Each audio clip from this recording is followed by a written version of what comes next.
Shri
Ram Jai Ram Jai Jai Ram.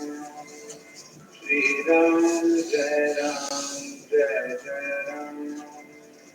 Shri Ram Jai Ram Jai Jai Ram.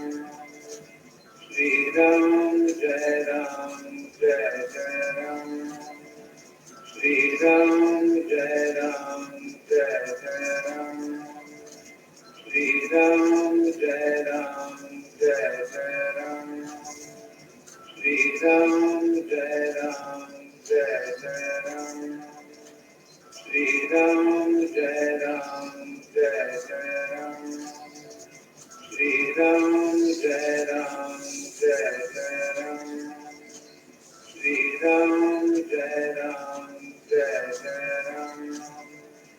Shri Ram Jai Ram Jai Jai Ram. Shri Ram Jai Ram Jai Jai Ram. Shri Ram Jai Ram Jai Jai Ram. Shri Ram Jai Ram Jai Jai Ram.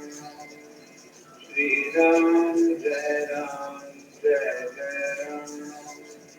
Shri Ram Jai Ram Jai Jai Ram. तू नीच होतास आहेस आणि सदैव तुला नीचच म्हटलं जाणार. मानाजी पंत. जय शिवराय. मंडळी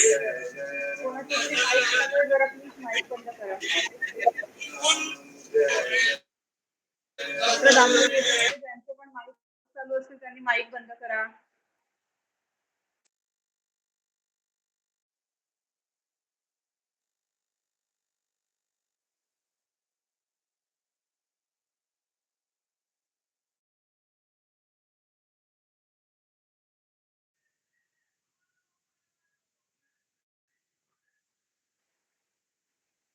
Damle doctor तुमचं पण बंद झाला.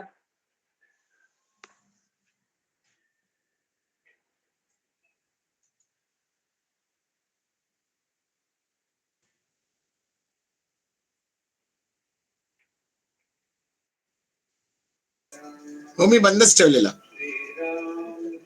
आणि म्युझिक चालू होतं ना म्हणून.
अरे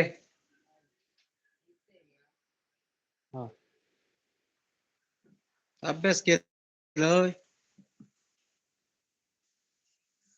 एवढे गो पटकन आहे का काही तर चोपरा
डॉक्टर चालू करायचं.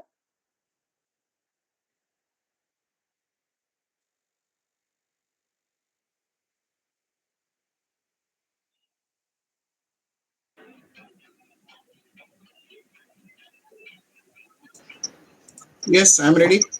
सुरू करू. नमस्ते.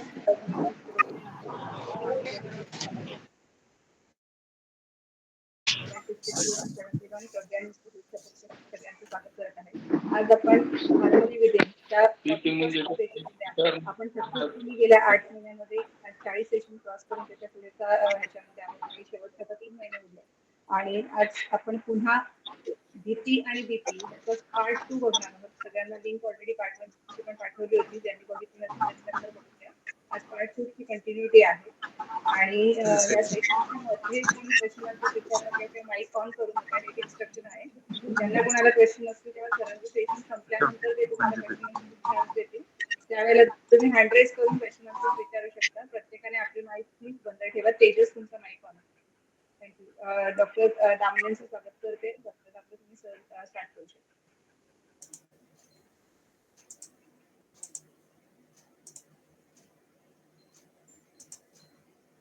लास्ट स्लाइड हवी आहे का? नको, चेक केलं मी.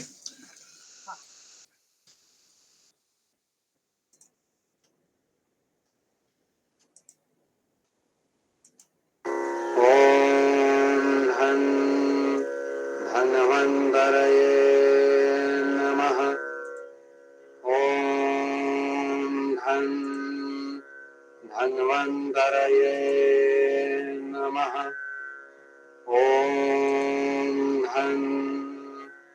धन्वन्तरये नमः. ॐ धन्वन्तरये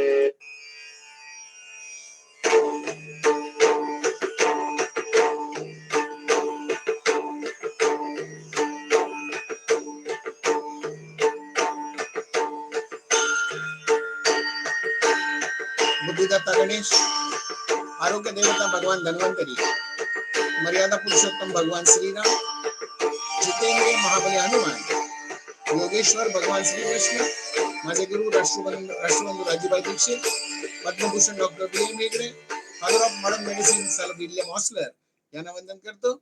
आणि अनादि अनंत स्त्री शक्ती, या स्त्री शक्तीला वंदन करून ही संध्याकाळ तुम्हाला अतिशय चांगली आनंदाची जावो. तुमचं ब्लड प्रेशर सगळ्यांचं नॉर्मल हो, तुम्हाला असलेले सगळे आजार निघून जावं आणि उरलेलं आयुष्य तुम्हाला हॅपी आणि हेल्दी मिळावं अशी ईश्वराकडे प्रार्थना करतो.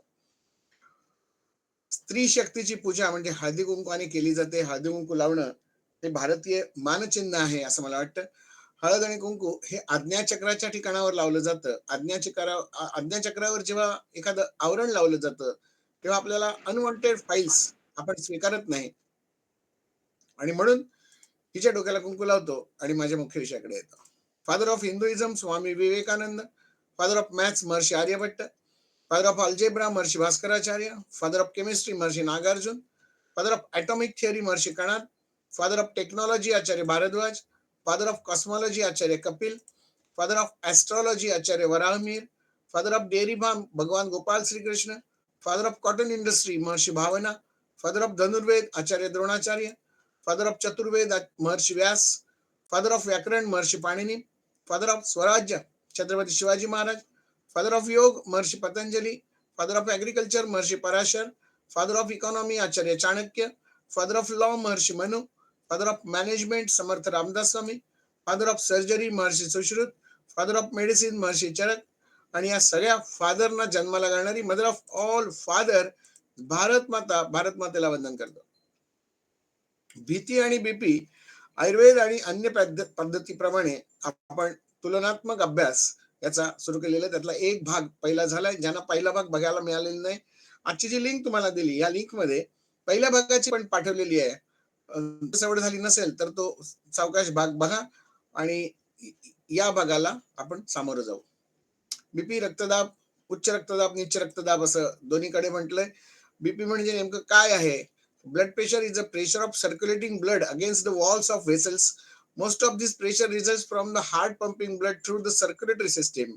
When used without qualification, the term blood pressure refers to a pressure in a brachial artery where it is most commonly measured.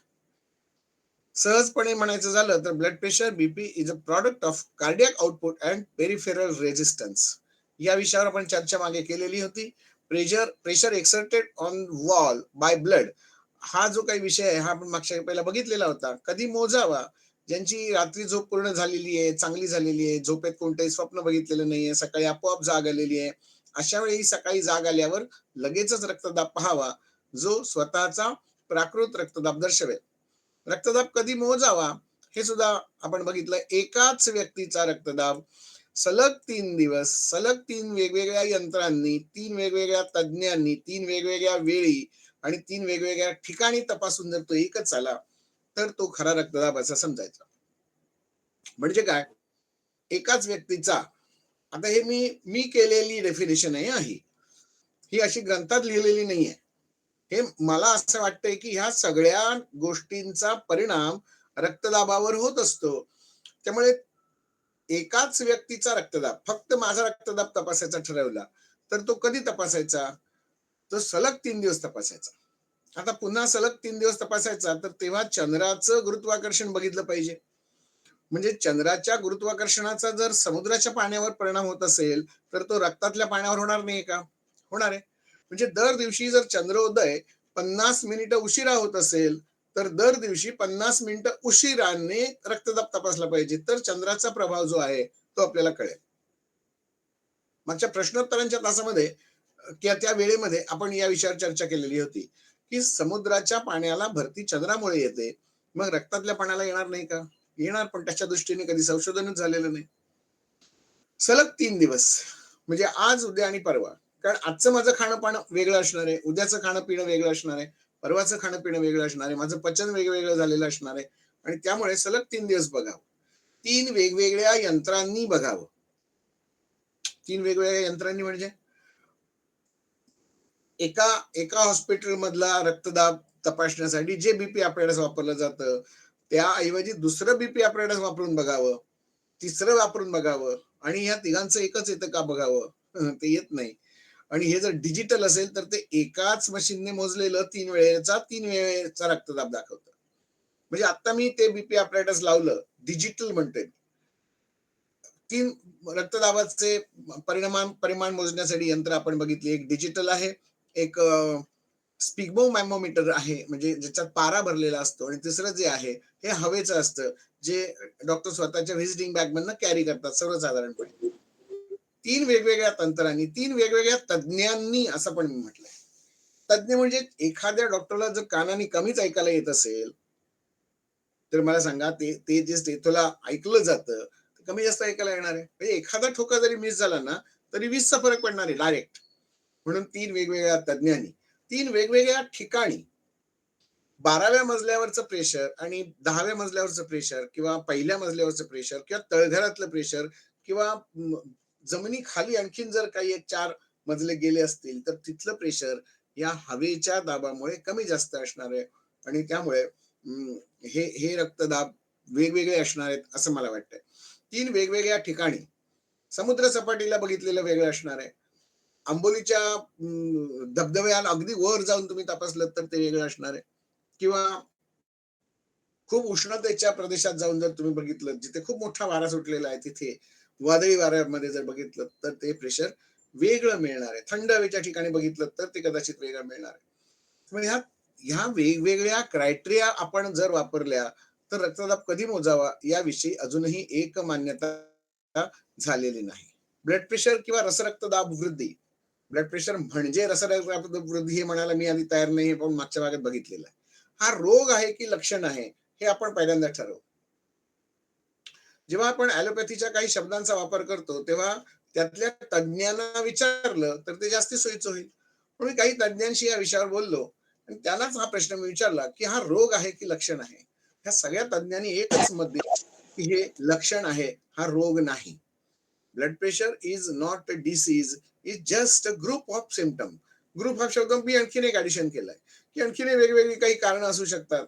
म्हणजे रक्तदाब हा काही रोग नाहीये, ते एक लक्षण आहे. पण आज काही काही वेळा ह्या पॅथॉलॉजीच्या स्कीम्समुळे किंवा फ्री चेकअप कॅम्पमुळे हे ब्लड प्रेशर हा रोग असा डायग्नोज झालेला आहे, किंवा फॅटी लिव्हर हा आजार झालेला आहे, किंवा अन्य काही लक्षणं जी आहे कॉमन लक्षणं असतात, ज्याचा खरं सांगायचं तर नेहमीच्या जीवनाशी काही संबंधच नाहीये.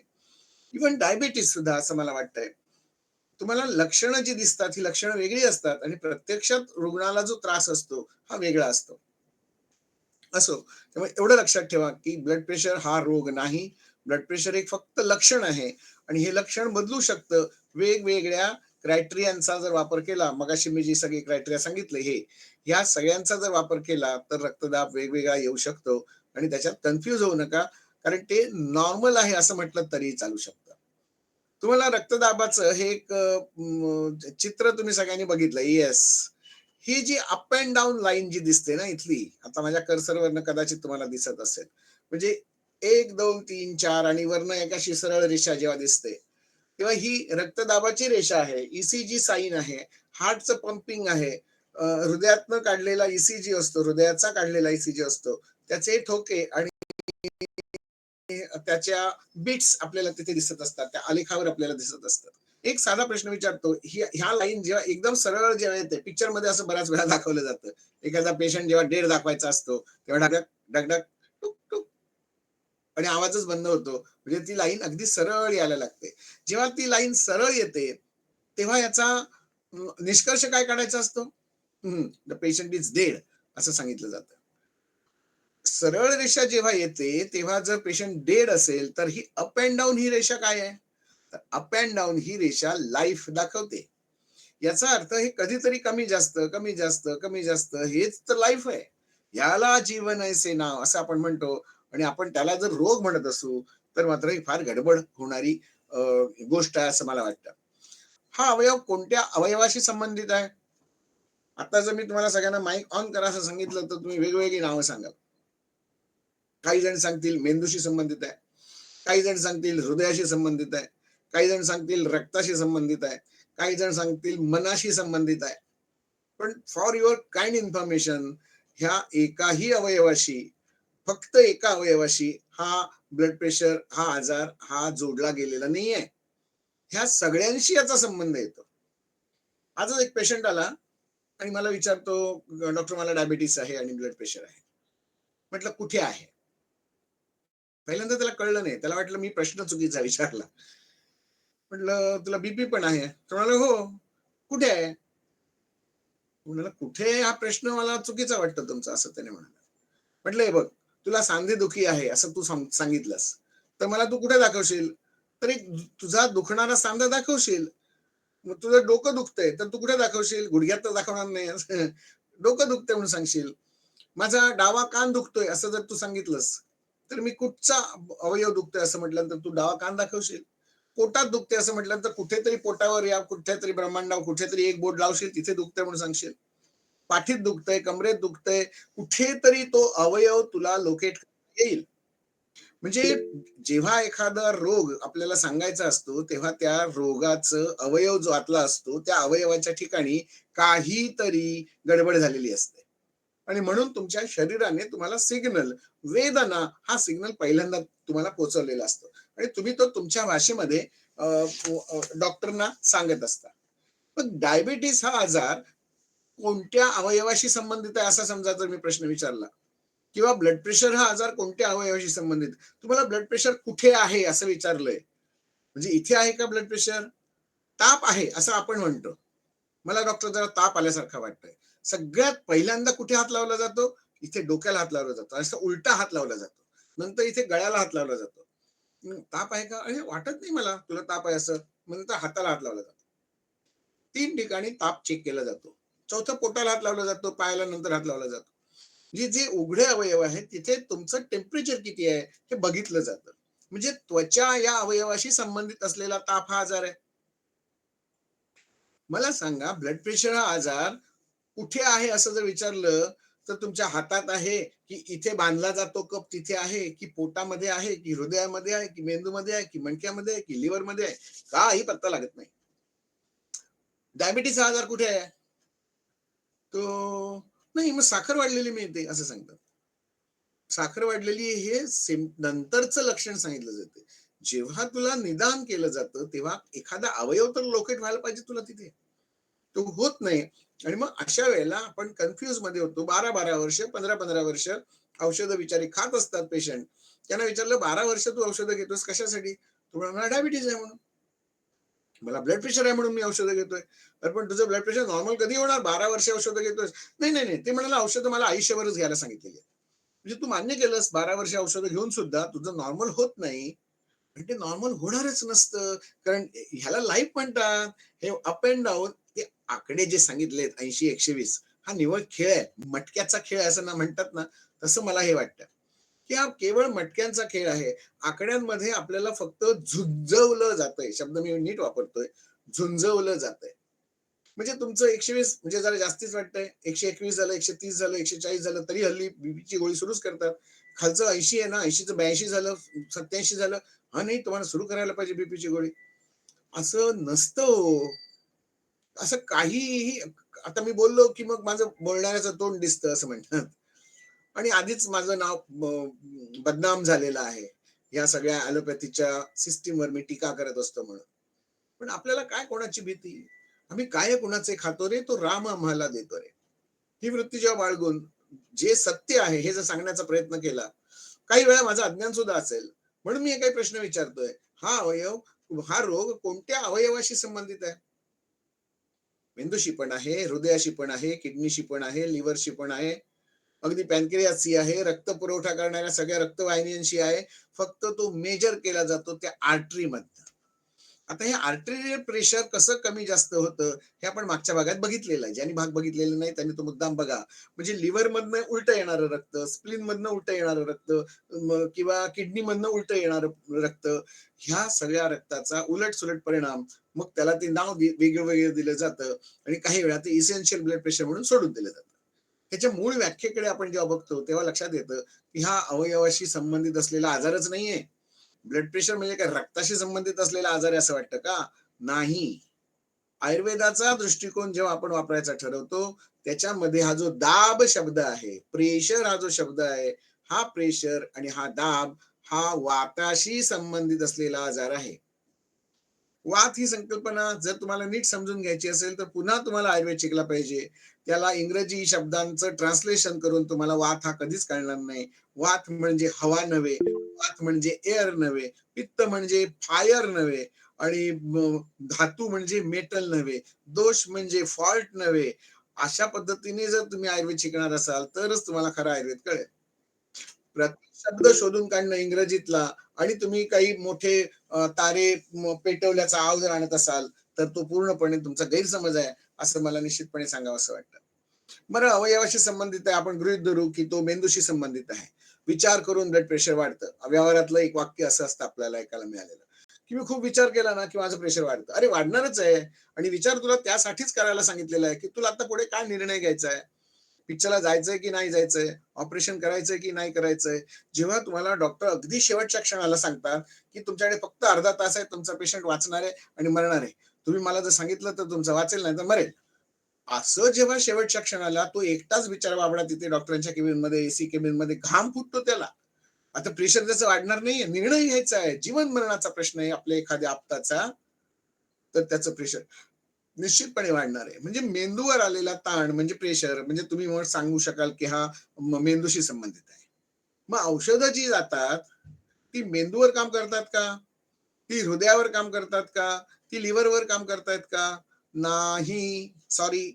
हे सगळे अवयव जरी तिथे जोडले गेलेले असले तरी आमची ब्लड प्रेशरची गोळी, आमची म्हणजे ॲलोपॅथीची ब्लड प्रेशरची गोळी ही किडनीवर जाऊन काम करते. आता मला सांगा, किडनीवर जाऊन काम करणारं औषध आहे, म्हणजे मग ते किडनीशी संबंधित असलं पाहिजे. नाहीये, किडनी हा अवयव फक्त त्याला आउटलेट मिळण्यासाठी निर्माण करून दिलेला एक अवयव आहे. तर रक्तातलं पाणी सगळं तिथनं कमी करता येऊ शकतं. त्यामुळे त्या किडनीला जबरदस्त कामाला लावलं जातं. त्या गोळ्या खायला खायला घातल्या जातात आणि मग सगळ्या गोळ्यांचं परिणाम जो असतो हा शेवट किडनीला येऊन किडनीला, मी आता शब्द वापरले तर ते गावठी शब्द होतील असं तुम्ही म्हणाल, परंतु आवळून पिळून जबरदस्तीने कामाला लावून स्टिम्युलेशन देऊन त्या किडनीमधनं रक्तातलं पाण्याचं प्रमाण कमी केलं जातं, पाण्याचं प्रमाण कमी करवलं जातं. आता हे पाण्याचं प्रमाण जर कमी झालं, साधा एक प्रश्न मी विचारतो परत तुम्हाला, दुधातलं पाण्याचं प्रमाण कमी केलं तर दूध जाड होईल की पातळ होईल? मी विचारतो, हे सगळे प्रश्न तुमच्या लक्षात ठेवा. हा सगळा व्हिडिओ पुन्हा युट्यूबला तुम्हाला उपलब्ध आहे. पुन्हा पुन्हा हा व्हिडिओ ऐका आणि काही प्रश्नांची उत्तरं स्वतःकडे विचारा. तुम्हाला उत्तर मिळाली नाही तर डॉक्टरांकडे विचारा. फक्त डॉक्टरना विचारण्या अगोदर जरा एखादं चिलखत वगैरे जर घालून गेलात तर जरा बरं होईल. कारण ह्या प्रश्नांची उत्तरं सरळ तुम्हाला मिळणं शक्य नाही आणि तुम्हाला संरक्षणात जावं लागेल, नाहीतर तुम्हाला गेट आउट असं काहीतरी ऐकायला यावं लागेल. ब्लड प्रेशर हा मेंदूशी संबंधित असू देत, हृदयाशी संबंधित असू देत, अन्य अवयवांशी संबंधित असू देत, त्याचा आउटलेट हा फक्त आणि फक्त लघवीतनंच बाहेर काढला जातो आणि लघवीतनं रक्तातलं पाणी कमी केलं जातं. दुधातलं पाणी कमी केलं तर दूध जाड होतं. तसं रक्तातलं पाणी कमी करत गेलो तर रक्त जाड होत जातं. रक्त जाड झालं, आता रक्त पातळ करणारी गोळी घ्यायला पाहिजे. मग ती ऍस्पिरिन गोळी सुरू होते. ब्लड प्रेशर राहतं बाजूलाच आणि तुम्हाला नको ती ऍस्पिरिन सुरू दिली जाते. आता ही जी ऍस्पिरिन गोळी सुरू केली, ही ऍस्पिरिन गोळी आत जाऊन काय काम करते, तर रक्ताला पातळ करून टाकते. जे जे रक्त जाड करून ठेवलेलं आहे, बरं हे जाड कोणी केलं, तर ह्या बीपीच्या गोळीने जाड केलं. आता असं म्हटलं तर त्या बीपी तुम्ही गुगलला सर्च करून बघा ना. बीपीची गोळी जी तुम्ही घेताय, ह्या बीपीच्या गोळीला विचारून बघा साईड त्या गुगलला, की please tell side effect of tablet Telma 40 जी काय तुम्ही घेताय गोळी. आणि दर 8-10 वर्षांनी ह्या गोळ्या मागे पडतात आणि आणखीन 10 वर्षांनी टेल्मा तुम्हाला दिसणारच नाहीये. जशी 10 वर्षापूर्वीची गोळी आम्हाला आता वापरावी लागत नाहीये. ब्लड प्रेशरसाठी जे काही ॲलोपॅथीचे डॉक्टर्स वापरतात ते. ती गोळी आता मागे पडली. आता परत डेरिव्हेटिव्ह येत जातात आणि ही जुनी औषधं असतात ती सगळी मागे पडत जातात. कोट्रॅमॅक्झाझॉल नावाचं एक औषध होतं. अँटिबायोटिक होतं. गंधक असलेलं औषध, सेप्ट्रान सारखं औषध. आता ते मागे पडलं. आता त्याच्यानंतरची पुढची डेरिव्हेटिव्ह यायला लागल्यानंतर ते त्याच्या 2 गोळ्यांचा डोस कोणी घेतच नाही. 2BD असा डोस होतो. आता तो कोणी घेतच नाहीये. आता पुन्हा बाकी सगळ्या पिढ्या ह्या सगळ्या अँटिबायोटिक्सचा उलटा-सुलटा वापर केल्यानंतर त्या रेझिस्ट झाले. आता पुन्हा कोट्रॅमॅक्झॉल हे औषध पुन्हा लागू पडेल की काय असं शास्त्रज्ञांना वाटतंय आणि पुन्हा हे जुनं डेरिव्हेटिव्ह पुन्हा त्यांनी संशोधनासाठी घेतलेलं आहे. ब्लड प्रेशरच्या गोळ्या ह्या अशाच होत्या. पूर्वी ज्या गोळ्या काम करत होत्या त्या आता काम करत नाहीये, कारण त्याची शरीराला सवय झाली. आणि शरीर पुन्हा स्वतंत्र एंटिटी आहे. हे शरीर जेव्हा तुमची एखादी गोळी आतमध्ये जाते तेव्हा ती फॉरेन पार्टिकल म्हणूनच ट्रीट करते. आपली आहार्य द्रव्य असतात ना, ही वेगळ्या पद्धतीने काम करतात. जेव्हा तुम्ही ती मनापासून घेत असता, चवीनं खात असता, शरीराचं भरण पोषण होण्यासाठी म्हणून घेत असता, किंवा त्याच्या मागचा पुढचा काही चांगला वाईट विचार न करता तुम्ही जेव्हा घेता तेव्हा शरीराकडनं ती ऍक्सेप्ट होतात आणि ती फॉरेन बॉडी म्हणून होत नाहीत, ते आहार्य द्रव्य म्हणून सेवन केलं जातं. त्याचे परिणाम आणखीन चांगले दिसतात. परंतु एखादं औषध जेव्हा तुम्ही औषध म्हणून घेता, केमिकल जेव्हा पोटात जातंय, ह्या सगळ्या गोळ्या केमिकल बेस आहेत. आणखीन एक प्रश्न सहज विचारून बघतो. दूध प्यालो तर आपल्याला उलटी होते का? नाही होणार. चहा कॉफी घेतली तर नाही, लगेच नाही उलटी होत. सरबत घेतलं तर नाही होणार. ज्यूस कुठचे घेतले तर नाही होणार. पेट्रोल प्यालो तर पेट्रोल प्यालात तर मात्र अगदी लगेच उलटी व्हायला सुरुवात होईल. म्हणजे तुम्ही कितीही चवीने पेट्रोल प्यायचा प्रयत्न केला तरी शरीर म्हणणार की अरे बाबा हे एकदम करोजिव्ह आहे, हे घातक आहे, हे आम्हाला पुढे जर पाठवलं तर बोंबाबोंब होईल सगळीकडे, हे नकोय पुढे पाठवायला, आम्ही आमचा निर्णय घेतो आणि ह्या पेट्रोलला जो काही पदार्थ वरनं आलाय ह्याला आम्ही लगेचच्या लगेच उलट करून टाकतो. मग आपल्याला होते उलटी. आणि हे सगळं पेट्रोल, जोपर्यंत या पेट्रोलचा शेवटचा थेंब पोटात शिल्लक आहे तोपर्यंत तुम्हाला उलटी होतच राहणार. एखादं पॉइझन जेव्हा शरीरात जातंय तेव्हा शरीर निर्णय घेतं आणि लगेचच्या लगेच त्याच्यावर ऍक्शन घेऊन त्याला पुढे न ढकलता आल्या मार्गाने उलट ढकलून देतं. अशा ह्या सगळ्या गोळ्या आतमध्ये जेव्हा जातात तेव्हा शरीराला त्या खऱ्या त्यास नको असतात. आणि नको असतात म्हणून शरीराकडनं एक प्रतिक्षिप्त क्रिया केली जाते आणि या सगळ्या गोळ्यांना बाहेर काढण्याचा प्रयत्न केला जातो. परंतु त्या गोळ्या त्याच्या अगोदरच त्या विरघळलेल्या असतात आणि त्या डिझॉल्व्ह होऊन पुढच्या मार्गाला लागलेल्या असतात. ब्लड प्रेशरच्या गोळ्या जेव्हा आपण घेतो तेव्हा त्या किडनीवर काम करत असतात आणि या किडनीवरच्या काम करणाऱ्या गोळ्या रक्तातलं पाण्याचं प्रमाण कमी करतात आणि रक्त जाड होत जातं. आता म्हणून डॉक्टर सांगतात की प्रत्येक गोळीवर पाणी भरपूर प्या, असं जे सांगतात. म्हणजे प्यायचं पाणी फुकट आणि विकतचं मात्र बाहेर काढण्यासाठी गोळ्या खरेदी कराव्या लागतात. आता हा जो काही एक रेशिओ पीएच असा एक शब्द तुम्ही सायन्स मध्ये कधीतरी ऐकला असेल. रक्ताची जी पीएच आहे ही सगळी बिघडवून टाकली जाते. आता रक्त पातळ करायचं का आणि कशासाठी करायचं हा पुन्हा एक संशोधनाचाच भाग आहे. रक्त पातळ करणं ही प्रक्रिया हृदयरोग तज्ञांनाच अलाउड केलेली आहे. आजच्या त्या तज्ञांनाच ती गोळी अधिक चांगली माहिती आहे. तुमच्या जवळपास जर कोण असे ओळखीचे, चांगल्या ओळखीचे जर असतील डॉक्टर, तर त्यांना जर विचारलं तुम्ही आणि जर चांगलं सरळ उत्तर मिळालं तर तुम्हाला ते डॉक्टर सांगतील हा रक्त पातळ करायला पाहिजे, कारण त्याचा जो फ्लो आहे हा जरा स्लो झालेला आहे, त्यामुळे मेंदूचा रक्त पुरवठा जरा कमी होत चाललेला आहे. आणि पण हा कमी का झाला तर ते बीपीची गोळी असते हे मात्र तुम्हाला कोणीही सांगणार नाही. बीपीची गोळी सुरूच ठेवा आणि त्याच्याबरोबर ही रक्त पातळ करणारी गोळी घ्या. म्हणजे आधी रक्त जाड करायचं, आता रक्त पातळ करायचं. बरं, हे एवढ्यावर नाही थांबत. आता परत आणखीन एक तेच उदाहरण मी तुम्हाला देतो. दूध जर आटवलं तर दुधातली घनता वाढेल की नाही, फॅट कंटेंट वाढेल की नाही? वाढू शकणार. दूध आटवल्यानंतर पाणी कमी झाल्यानंतर त्याचा खवा मावा जो काही तयार होत जाईल त्याच्यातलं फॅट कंटेंट ऑटोमॅटिकली वाढत जाईल. कारण फॅट हे काही व्हॉलाटाईल नाही, उडून जात नाहीये, ते आतच राहतं आणि मग त्याचं फॅट कंटेंट वाढायला लागतं. What is cholesterol? कोलेस्ट्रॉल हे एका प्रकारचं फॅटच आहे. आता हे जे फॅट आहे रक्तातलं, हे फॅट कंटेंट म्हणजेच कोलेस्ट्रॉल आहे. आता रक्तातलं पाणी जर कमी केलं तर कोलेस्ट्रॉल वाढणार नाही का? हो, वाढणार. आता रक्तातलं कोलेस्ट्रॉल वाढलं, हे कोणी वाढवलं? तर त्या बीपीच्या गोळीने वाढवलं. एवढी साधी गोष्ट आपल्या लक्षात येत नाही आणि सगळं ढकललं जातं. तुमचं तेल, तुमचं तूप, तुमचे नारळ, तुमचे शेंगदाणे, तुमचे गोड पदार्थ, ह्या सगळ्यावर येऊन ते खापर फोडलं जातं आणि तुमचं कोलेस्ट्रॉल वाढलं हे तुमचं लक्ष डायव्हर्ट करून तुमच्या जेवणातले हे 5 महत्वाचे पदार्थ कायमस्वरूपी बंद केले जातात. हे लक्षात येतंय तुमच्या?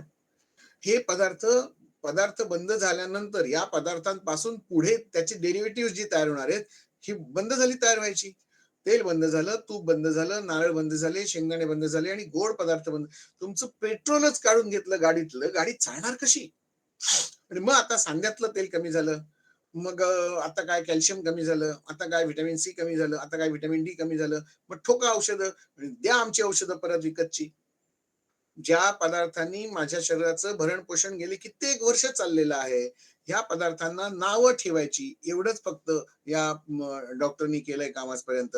आणि या सगळ्या पदार्थांना बरं ते स्वतः अंगाला लावून घेत नाहीत, त्याच्यासाठी त्यांनी एक वेगळं डायटिशियन नावाचं एक पत्र तयार केलं. यांच्याकडे प्रत्येक अवयवाचे डॉक्टर वेगळे. आता मी ॲलोपॅथीवर टीका करतो म्हणून माझ्यावर टीका सगळेजण करतात. मी एकटा, बाकीचे सगळे 99 आहेत, 100 माणसं अशीच आहेत माझ्याकडे. मला एक सांगा, की ह्या सगळ्या अवयवांचा संपूर्ण शरीर असा एकत्र विचार नाही का करायचा? पायाला काटा टोचला तर डोळ्यातनं पाणी येतं. डोळ्यावर औषध करायचं की पायावर औषध करायचं? पाणी डोळ्यातनं येतंय डॉक्टर माझ्या. अरे पण पायाला काटा टोचला म्हणून, पायात वेदना आहेत म्हणून, मनात वेदना आहेत म्हणून डोळ्यात पाणी येतंय. मग चिकित्सा डोळ्यावर नाही करायची. जिथनं दर्द झाला आहे, जिथनं दर्द आत आला आहे, जिथनं वेदना झाल्या आहेत, त्या अवयवावर जाऊन चिकित्सा केली पाहिजे. अशी सगळी गंमत आहे.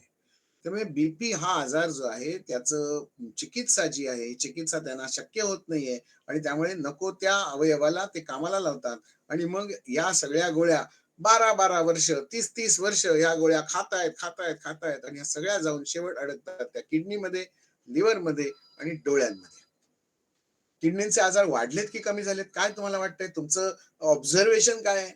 General observation. मी अगदी तुम्हाला सांख्यिकी कार्यालयात नेत नाहीये. तुमच्या जवळपास असणाऱ्या सगळ्या पेशंटना ज्यांना ब्लड प्रेशर आहे त्यांना पुढे भविष्यामध्ये क्रिएटिनिन लेवल वाढली जाते हे लक्षात येत आहे का तुमच्या? क्रिएटिनिन कोणाचं वाढतंय? ज्यांना आधीपासून ब्लड प्रेशरच्या गरज सुरू आहेत त्यांचंच क्रिएटिनिन वाढलेलं दिसतं. मी अजूनपर्यंत असा एकही रुग्ण बघितलेला नाही की ज्यांना ॲलोपॅथी मधलं एकही औषध सुरू नाही आणि त्याचं क्रिएटिनिन वाढलं, त्याचं डायलिसिस करायला लागलं, असा एकही रुग्ण मी नाही बघितलेला. सॉरी, माझा अभ्यास कमी पडत असेल, परंतु मला जे दिसतंय ते मी तुमच्याशी शेअर करण्याचा प्रयत्न करतोय. ब्लड प्रेशर हा आजार किडनीशी संबंधित असलेला नाही, पण किडनीला कामाला लावलं जातं आणि डाययुरेटिक्स वापरली जातात आणि तुमच्या शरीरातलं रक्तातलं पाणी कमी केलं जातंय. आता जे किडनीचं नुकसान होणार आहे, डोळ्यांचं नुकसान होणार आहे, त्याला जबाबदार कोण? हात वर, ते तुमचं तुम्ही बघून घ्या, असंच सांगितलं जातं. हे तुम्हाला भोगावं लागेल असंही सांगितलं जातंय. त्यामुळे रोग लागतो एका बाजूला आणि औषधं जातात दुसऱ्या बाजूला. म्हणजे आपल्या भारतीय पद्धतीत किंवा मराठी भाषेमध्ये एक म्हण आहे, रोग मांडीला आणि औषध शेंडीला अशी एक म्हण आहे. आणि ही म्हण तंतोतंत जुळते ब्लड प्रेशर आजाराशी. बरं मी जे बोलतोय ना, हे तुम्ही तुमच्या कोणत्याही फॅमिली मधल्या असल्या वैद्यांना, डॉक्टरांना जर विचारलं तरी तुम्हाला मी आता जे बोलतोय ते त्या भाषेमध्ये त्यांना विचारा आणि त्यांच्याकडनं काय उत्तर येतंय हे मला जर तुम्ही पर्सनल सांगितलं तरीही चालू शकेल. त्यामुळे ब्लड प्रेशर हा आजार मेंदूशी संबंधित, हृदयाशी संबंधित, किडनी, लिव्हरशी संबंधित, रक्ताशी संबंधित आणि मनाशी संबंधित असलेला आजार जरी असला तरी त्याच्यातनं फक्त एकाच अवयवाला दोष दिला जातो, तो म्हणजे किडनी, किंवा त्यांना कामाला लावलं जातं आणि त्या सगळ्या सिस्टीमला करप्ट करून टाकलं जातं. बरं, रक्तदाब मोजत असताना काही चुका होत असतात. त्यातली एक चूक मी मागच्या खेपेला सांगितली. ती चूक ह्याच्यात मी धरलेली नसावी कदाचित, माझ्या लक्षात नाही स्लाइड्स काय केले. त्या स्टेथोस्कोपच्या भोकामध्ये जर त्या एखाद्या मधमाशीने किंवा कुंभारली माशीने जर मातीचं घरटच बनवलं, मातीचे गोळेच आणून जर पॅक करून ठेवले तर ऐकायलाच येणार नाहीये. ही एक चूक झाली. असं रक्तदाब मोजताना काय काय चुका होतात? कप नीट न बांधणं.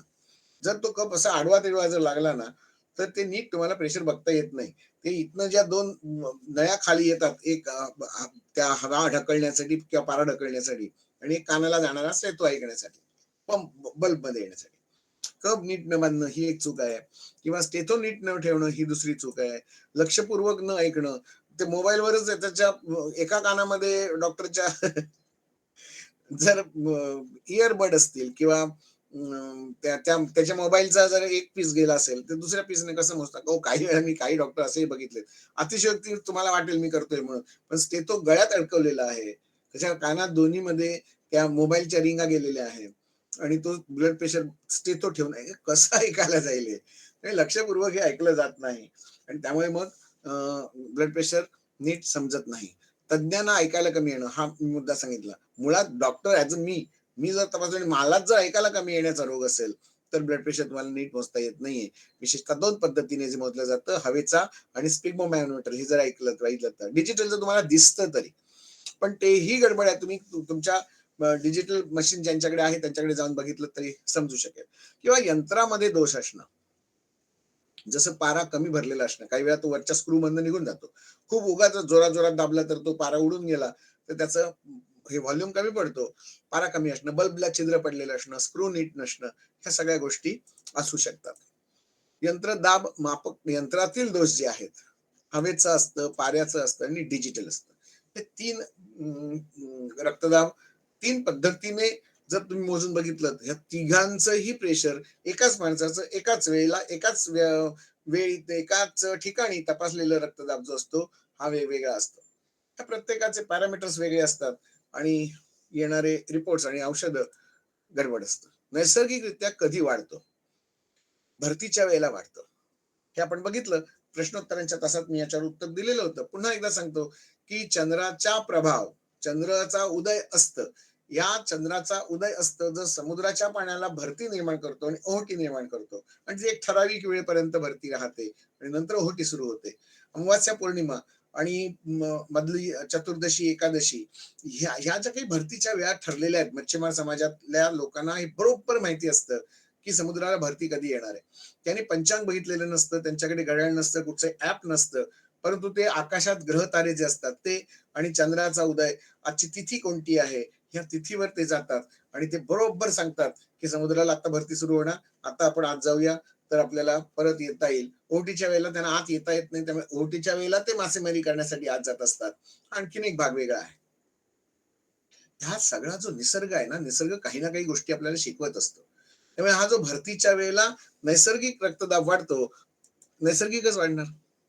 अनैसर्गिक कधी वाढतो? चिडचिड झाली तर.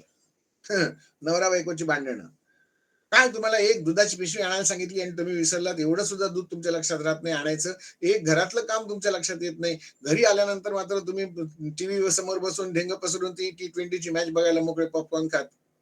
असं जर बायको म्हणत राहिली सतत रोज रोज रोज रोज, तर नवऱ्याची चिडचिड होणार. त्याचं ब्लड प्रेशर तेव्हा वाढलेलं असणार. आता एखादा नवरा माझ्यासारखा दुर्लक्ष करतो, कानात बोळे घालून ठेवतो, हा भाग वेगळा.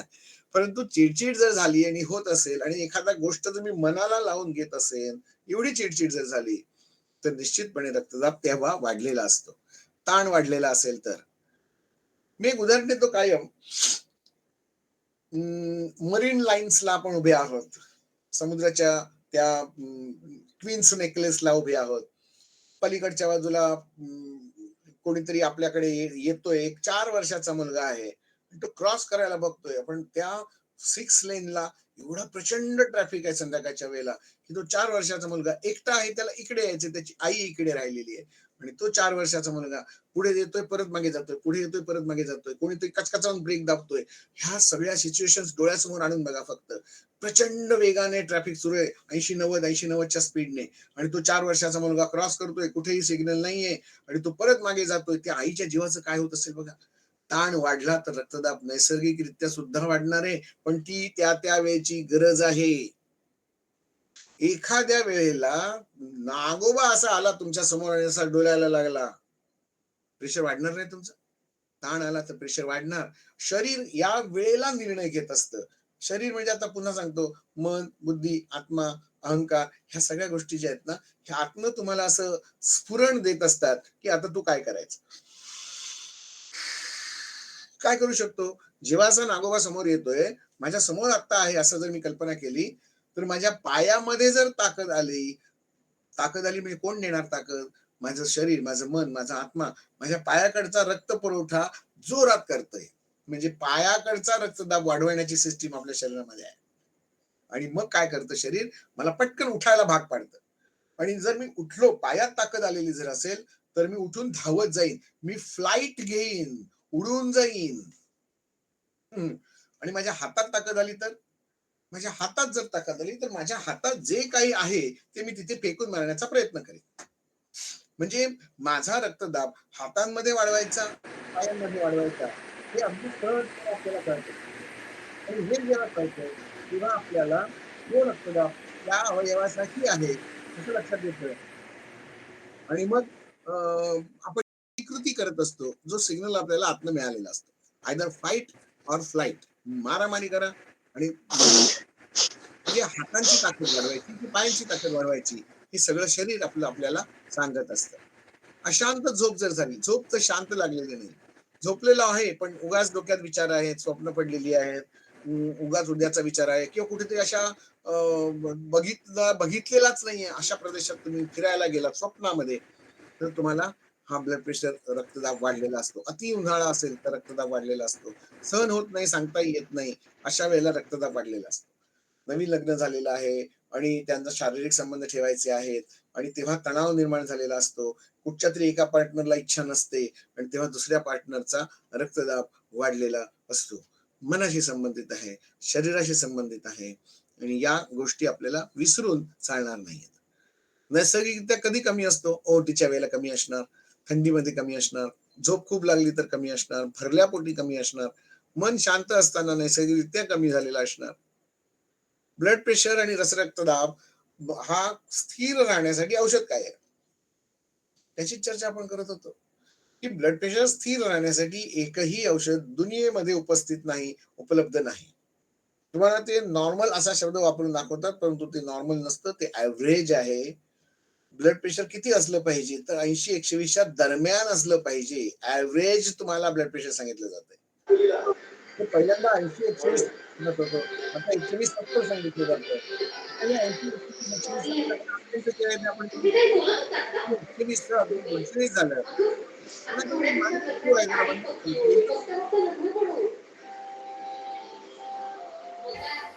कोणीतरी रंजना माने त्यांचं चालू आहे. जरा प्लीज पुढच्या खेपेला लक्षात ठेवा ताई. केलं बंद केलं. हा हा. बंद केलं. ते कोणतरी परत परत चालू करतंय.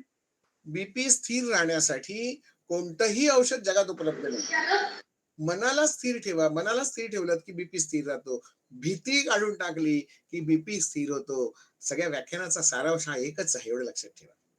भीती आणि बीपी हे एका शब्दाचे अपभ्रंश झालेले आहेत. बीपी शब्द हा भीती शब्दापासूनच बनलाय की काय असं मला वाटतं. अपभ्रंश असतात आपल्याकडे, काही शब्दांचे अपभ्रंश झालेले असतात. जसं शीख पडलो, मालवणी भाषेमध्ये काय झाला ना, शीख पडलो. शीख पडणं, शीख हा शब्द SHEEK नाही, तो सीख शब्द आहे, SEEK. इंग्रजीतनं आलेला शब्द मालवणीतला. शीख पडलो, शीख असा तो. शीख असा म्हणजे तो सिख, ही इज सिख असा शब्द जेव्हा इंग्रजीत वापरला जायचा, तेव्हा मालवणी भाषेतल्या लोकांना तो शब्द जरा आकर्षक वाटला आणि त्यांनी तो मालवणीत तसा ऍक्सेप्ट केला आणि पोरगो शीख पडलो असं म्हणायला सुरुवात झाली. हे अपभ्रंश जे असतात ते बीपी वाढलाय म्हणजे काय, तर भीती वाढलेली आहे हे सांगण्यासाठी बीपी हा शब्द वापरला जातोय, असं माझं स्पष्ट मत आहे. आणि याचं उत्तर काय आहे? बीपी स्थिर राहण्यासाठी उत्तर एकच आहे, श्रद्धया हरिसेवनम. हरिसेवनम म्हणजे ईश्वराच्या नामस्मरणामध्ये राहा. ईश्वराच्या नामस्मरणामध्ये राहिला तर सगळे रोग दुनियेतले जाऊ शकतात. ईश्वर ही एक शक्ती आहे, या शक्तीला शरण गेल्याशिवाय तुम्हाला मिळत नाही. आज माझ्या गेली 30 वर्ष प्रॅक्टिस करते, त्या अनुभवाच्या जोरावर मी तुम्हाला सांगतो की शारीरिक आजार जे आहेत फक्त 10% आहेत, मानसिक आजार जे आहेत हे 30% आहेत आणि आध्यात्मिक आजार जे आहेत हे 60% आहेत. मानवी शरीर जे काही कळलेलं आहे त्यांच्यातली जी गुंतागुंत आहे, विचारांची गुंतागुंत असेल, रक्ताभिसरणाची असेल, निर्णय घेण्याची असेल, ते सगळ्या सेल लेवलला चाललेली गुंतागुंत असेल, ह्या सगळ्यांचा विज्ञानाला झालेला जो उलगडा आहे तो फक्त 10%च आहे, त्याही पेक्षा कमी असेल. मनाला शोधतात ते, पण मन नाही मिळणार अजून त्यांना तिथे, कारण जिथे आहे तिथे जातच नाही येत ते. मॉडर्न मेडिसिनचं म्हणतोय मी. मॉडर्न मेडिसिनला मन ही संकल्पना समजायला अजून पुढे एक 10-15 वर्ष, कमीत कमी 10-15 वर्ष लागणार आहेत.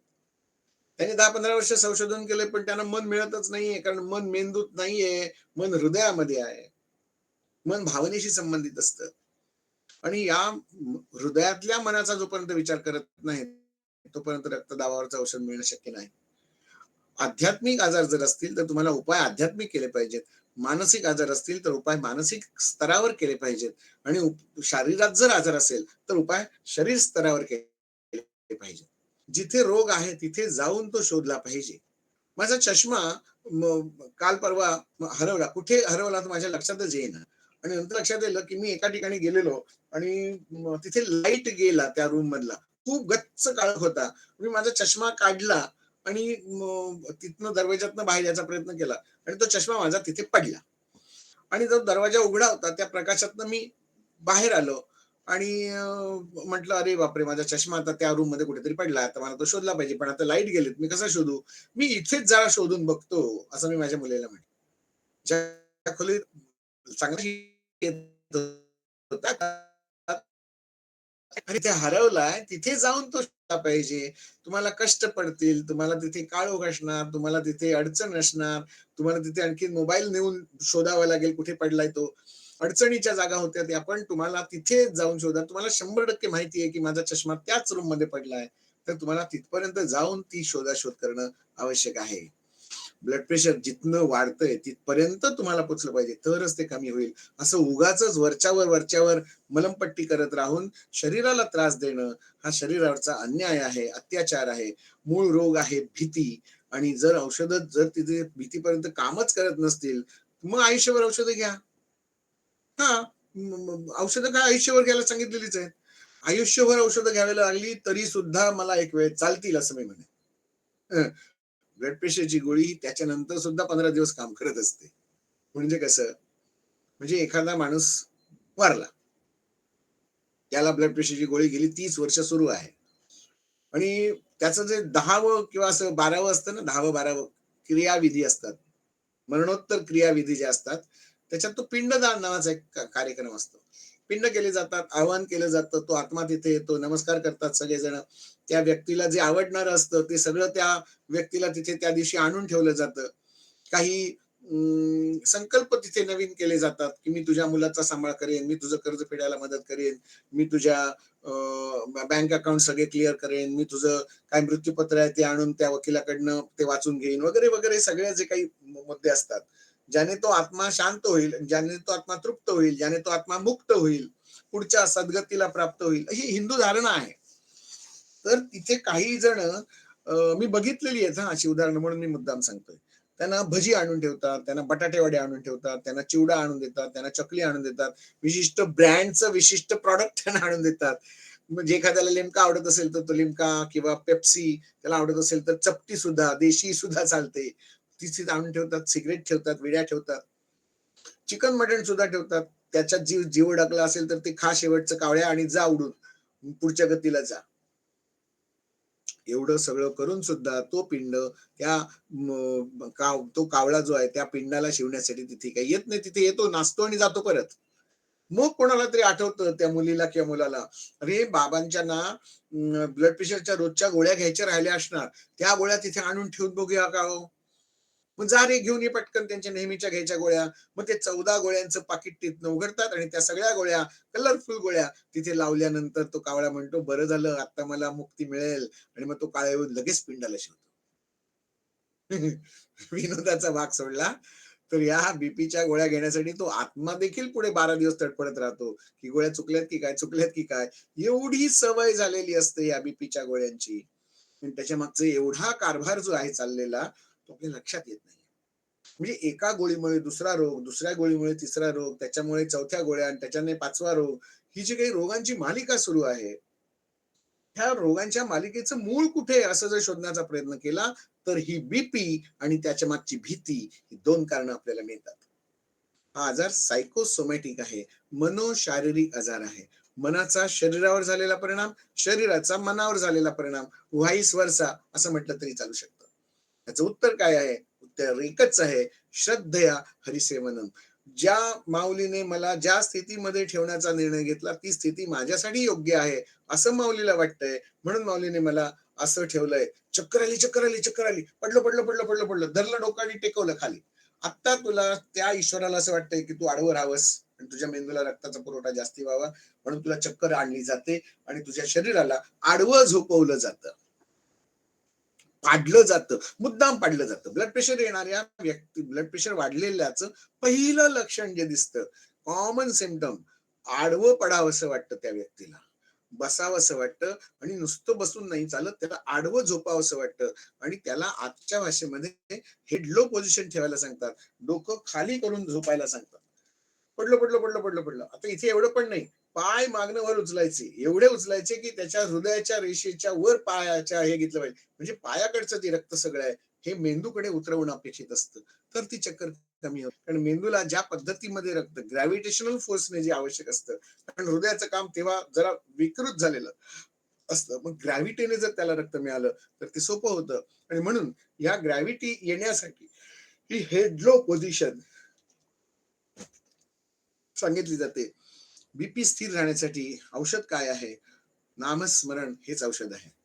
मग हे नामस्मरण कधी हार्ट अटॅक येतो तेव्हा नामस्मरण करायचं का? असं मी म्हटलेलं नाही. मग आज दुनिया चालली आहे चंद्रावर आणि तुम्ही नामस्मरण करत बसणार का? जपमाळ हातात घेत बसणार का? नामस्मरण करणं हा एक उपाय झाला, पहिल्यापासून करायचंय. ते तुम्ही ब्लड प्रेशर वाढल्यानंतर वीर खणाला जाताय, कोणी सांगितलं तुम्हाला? असं नाही सांगितलेलं कधी आयुर्वेदामध्ये.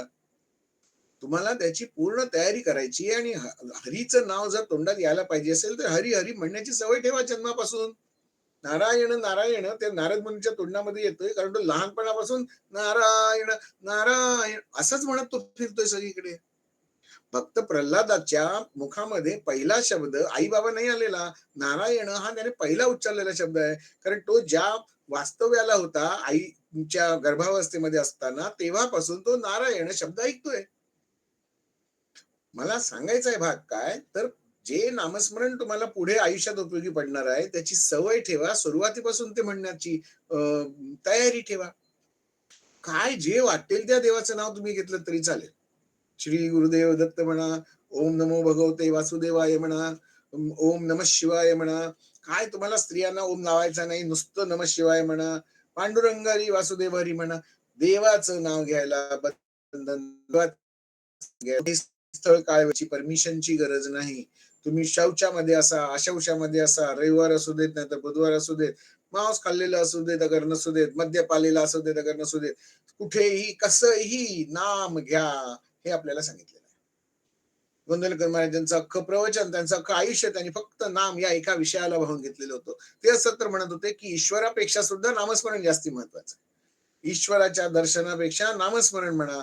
तो सावता माळी पण करत होता की हो. त्या पंढरपूर पासून 30-35 किलोमीटरवर त्याचं घर होतं. पण हा काही पठ्या एकदाही त्या वारीला गेला नाही. पण वारीला येणाऱ्या जाणाऱ्यांना नमस्कार करायचा, माऊली म्हणायचा, भाजी देऊ का विचारायचा, त्यांच्या भाकरीची सोय करायचा, त्यांना निवारा पाणी द्यायचा. आणि तुम्हीच माझे विठ्ठल म्हणून तुम्ही माझा जरा हा खाऊ विठ्ठलाला पोचवता का, माझी भाजी पोचवता का पंढरपूरला, असं म्हणून त्या पंढरपुरातल्या विठ्ठलाला या सावत्यासाठी यावं लागलं त्याच्या मळ्यामध्ये. नामाचा हा महिमा आहे. आणि जर पंढरपूरचा पांडुरंग त्याची गादी सोडून जर त्या सावत्याकडे येऊ शकतो, अरे आम्ही व्यवहारात नाही का बघत? विषय तुम्ही म्हणाल हा तुम्ही डायव्हर्ट करताय. डायव्हर्ट करणं हे औषध सांगतोय मी तुम्हाला, आणि हे शाश्वत औषध सांगतोय मी तुम्हाला. हे विकतचं आणावं लागणार नाही, फुकट मिळणार आहे. आपण तो एक श्लोक म्हणतो तो काय, वदनी कवळ घेता नाम घ्या श्री हरीचे, सहज हवन होते नाम घेता फुकाचे. अरे फुकटचं नाव आहे, घ्यायला काय प्रॉब्लेम आहे? कुठे तुम्हाला रांगेत क्यू मध्ये उभं राहायला नकोय, कुठे पासवर्ड लक्षात ठेवण्याची गरज नाहीये, कुठे कोणाची परमिशन गरज नाहीये. मोठ्याने घ्या, नाही तर मनातल्या मनात घ्या, नाम घ्या. आणि नाव घेतल्यानंतर तो कुत्रा आणि मांजर पण येतं. आमच्याकडे एक पोपट होता, त्या पोपटाला सुद्धा हाक मारली तर तो तिथनं लगेच रिफ्लेक्स द्यायचा. आम्ही त्याला हाक मारली की तो लगेच आम्हाला त्याच भाषेत त्याचं नाव मला सांगायचा. आमच्याकडे एक मनीमाऊ होतं, त्याला गुंडुली गुंडुली म्हटलं की ती मनीमाऊ लगेच धावत यायची. नामाचा हा महिमा आहे. आता समजा माधव माधव ए माधव अशी हाक मारली तर समोरच्या गर्दीत जे माधव आहेत ते सगळे माधव हात वर करतील किंवा मागे वळून बघतील. ही आहे नामाची ताकद. तुम्ही जर त्याला सांगितलं की ये जरा माझ्याकडे आणि माझा प्रॉब्लेम सॉल्व्ह करून दे, सोडवून दे, तर तो माणूस येतोय तुमच्याकडे. जर माणूस येऊ शकतो, प्राणी येऊ शकतात, पक्षी येऊ शकतात, ज्यांना बाकीचं भाषा ज्ञान नाहीये ते येऊ शकतात. मग भगवंत का नाही, ज्याने सगळ्या रचना त्यानेच केलेली आहे. भगवंताला हाक मारून बघा फक्त, तो येतोच आहे. तुम्ही मागितलं तर तो देतो सुद्धा. आणि म्हणून त्याचं नाव देव, देणारा जो आहे त्यालाच देव असं म्हणतात. मग त्याला सांगा माझं प्रेशर नॉर्मल कर, तो म्हणतो तुझ्यासाठी आता मी जे वाढवलेलं आहे ते तुझ्या हितासाठी आहे. माझं शरीर माझ्यासाठी. माझं शरीर म्हणजे आपण डेफिनेशन मध्ये बघितलंय, भारतीय आयुर्वेदातल्या डेफिनेशन मध्ये शरीर म्हणजे नुसतं बाहेरचं शरीर नाहीये, त्याच्यामध्ये मन आहे, इंद्रिय आहे, आत्मा आहे, बुद्धी आहे, चित्त आहे, अहंकार आहे, अंतःकरण चतुष्टय ज्याला म्हटलं जातं. या सगळ्यांचा निर्णय होऊन तुम्हाला पुढची कृती करायची असते. नामस्मरणाने ह्या सगळ्या चित्तवृत्ती असतात, ह्या स्थिर होत जातात हळूहळू हळूहळू. म्हणजे उदाहरण दिलं तर पटकन कळेल की गढूळ पाणी आहे एका ग्लासामध्ये, काचेच्या ग्लासामध्ये गढूळ पाणी आहे. त्याच्यामध्ये तुम्ही जर नुसती अशी तुरटी 2 वेळा फिरवलीत तर हे अग्रिवेशन जे होतंय त्याची धूळ साठलेली आहे पाण्यामध्ये. काही सेकंदांमध्ये झर्रकन हा सगळा गढूळपणा खाली बसतो आणि वर फ्रेश वॉटर, तुम्हाला निर्मळ जल दिसतं. घाण त्याच्यातली काढलेली नाहीये. त्यासाठी संप्राप्तिभंग वेगळा आहे. ते पाणी अगदी वरचं अगदी अलगद अलगद अलगद ओतून तुम्ही घ्या. पहिलं पाणी असेल ते. नंतरचं मधलं पाणी जे असेल त्याच्यात काही पार्टिकल्स येतील हवळल्यामुळे, हल्ल्यामुळे. ते वेगळं करून घ्या आणि मग फिल्टर पेपर टाकून गाळून घ्या. हे सगळं अग्रिवेशन करून तुम्हाला जर शुद्ध पाणी मिळवायचं असेल, शुद्ध पाणी मिळवता येतं. पण त्यासाठी एका तुरटीची जशी आवश्यकता असते, तसं तुमच्या रक्तामध्ये, तुमच्या मनामध्ये जे काही अभद्र विचार आलेले आहेत, ताण निर्माण करणारे विचार, राग निर्माण करणारे विचार, असूया निर्माण करणारे विचार जे निर्माण झालेले आहेत, हे जर स्थिर ठेवायचे असतील तर श्रद्धया हरिसेवनम हे आमच्या आयुर्वेदातलं उत्तर सांगितलेलं आहे. नामस्मरण हे सगळ्यात महत्वाचं औषध सांगितलेलं आहे. पुढे जाऊया. ब्लड प्रेशर आणि म्हणजे रक्तदाबाची लक्षणं काय आहेत असं जर विचारलं, लक्षणं काय आहेत हा फार मोठा मजेचा विषय आहे. जेव्हा मी एखाद्या रुग्णाला विचारतोय की तुला त्रास काय आहे, तो म्हणतो माझं प्रेशर वाढतं, तो म्हणतो माझं ब्लड प्रेशर वाढतं, तसंच माझी शुगर लेवल पण वाढते. ब्लड प्रेशर वाढणं आणि शुगर वाढणं हा त्रास नाहीये. तुला होणारा त्रास सांग असं मी जेव्हा रुग्णांना सांगतो तेव्हा सांगतो मला त्रास तर तसं काहीच होत नाहीये. म्हटलं तू औषधं किती वर्ष घेतोयस? मी झाली 22 वर्ष झाली ब्लड प्रेशरचं औषध घेतोय. आता पुढची गेली 8-10 वर्ष मी डायबिटीसची औषधं घेतोय.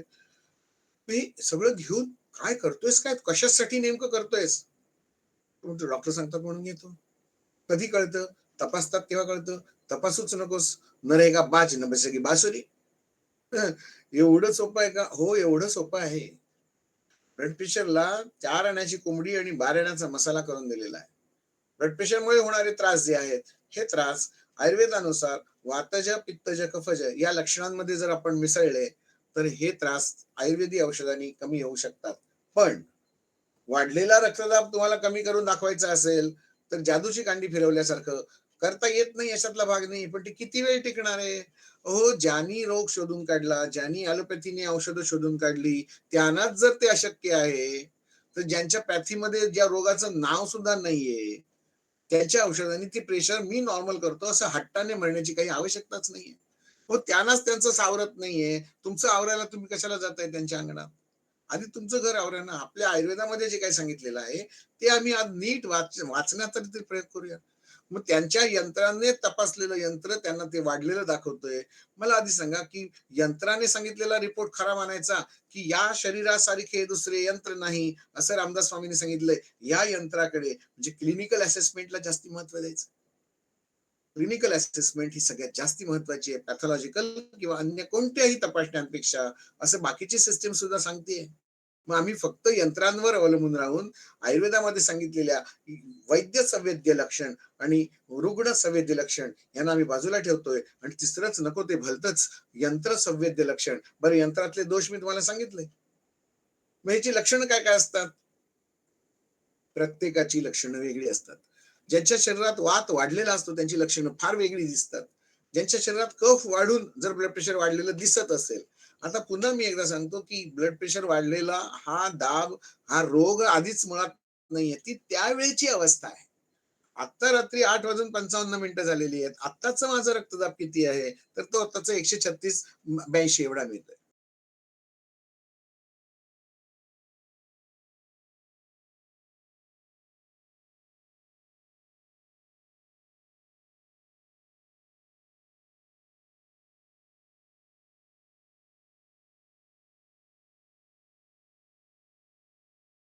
शेवटची ओव्हर आहे आणि 28 रन्स पाहिजेत आणि विराट कोहली खेळतोय. ते बॉलरच्या मनात काय असेल, त्याचं प्रेशर केवढं वाढत असेल.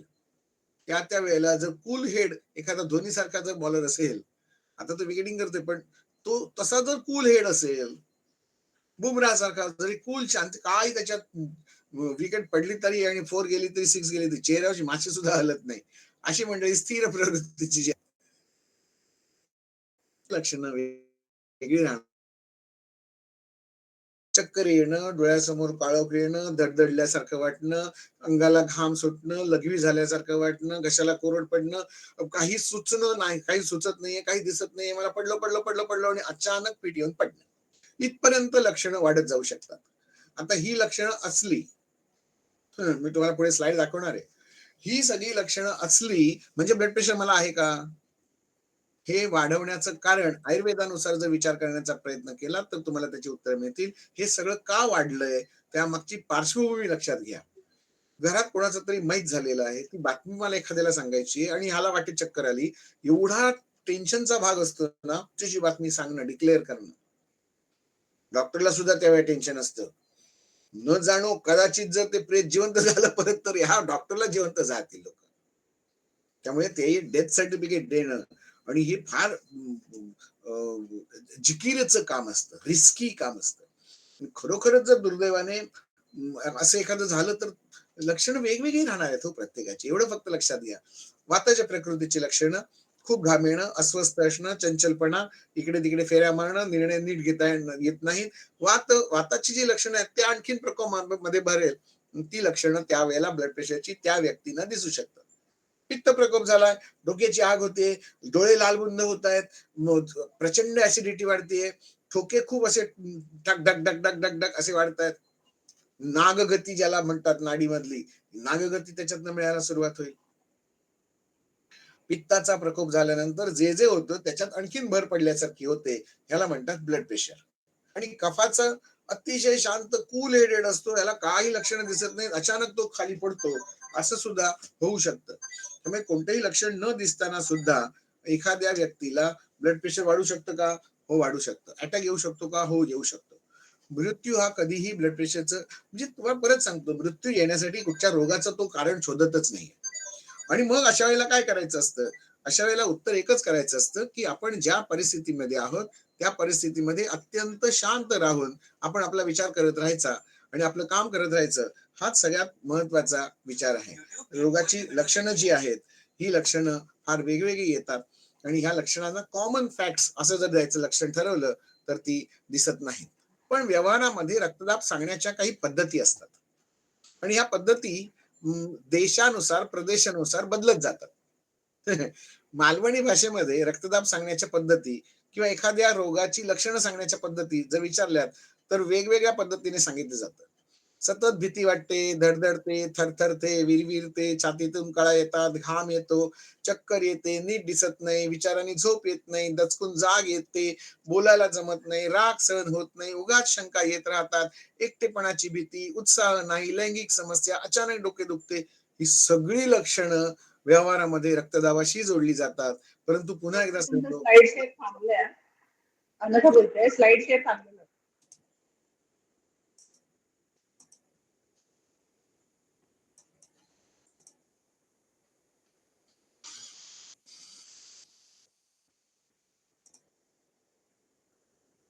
स्लाइड्स थांबल्यात का? हो हो, स्लाइड शेअरिंग मगाचपासून थांबलंय, पण मी स्लाइड वाढत नव्हत्या म्हणून थांबलेली. सांगायला पाहिजे होतं कुठून कुठून. ठीक आहे,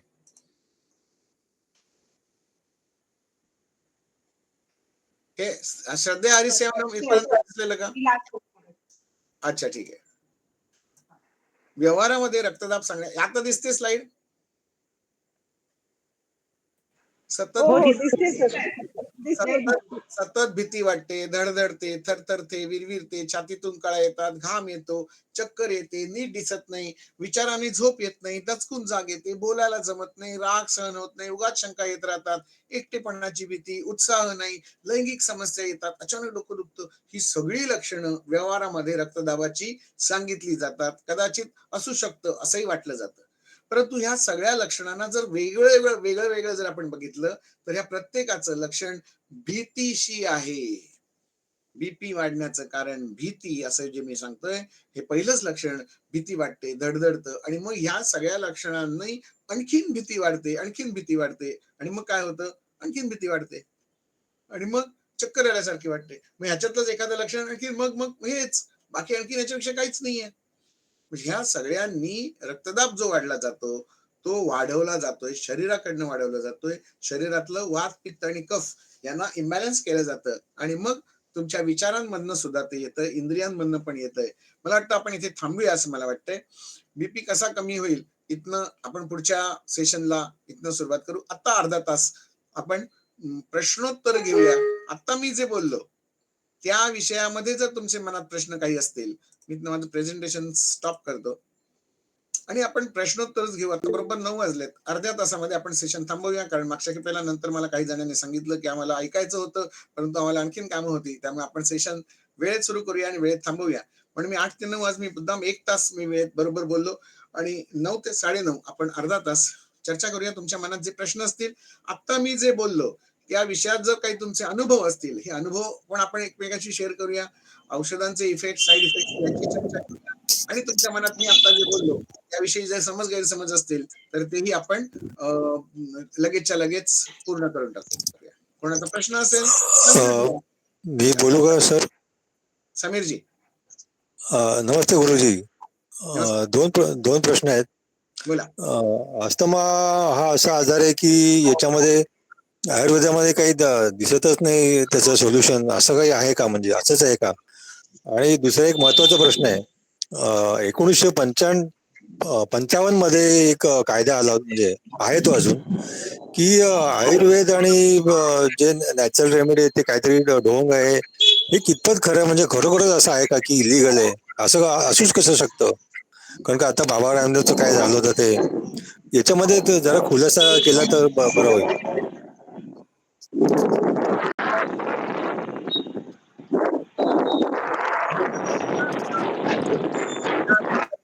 वीणा कुलकर्णी, जरा सगळ्यांनी आपले माईक बंद ठेवा.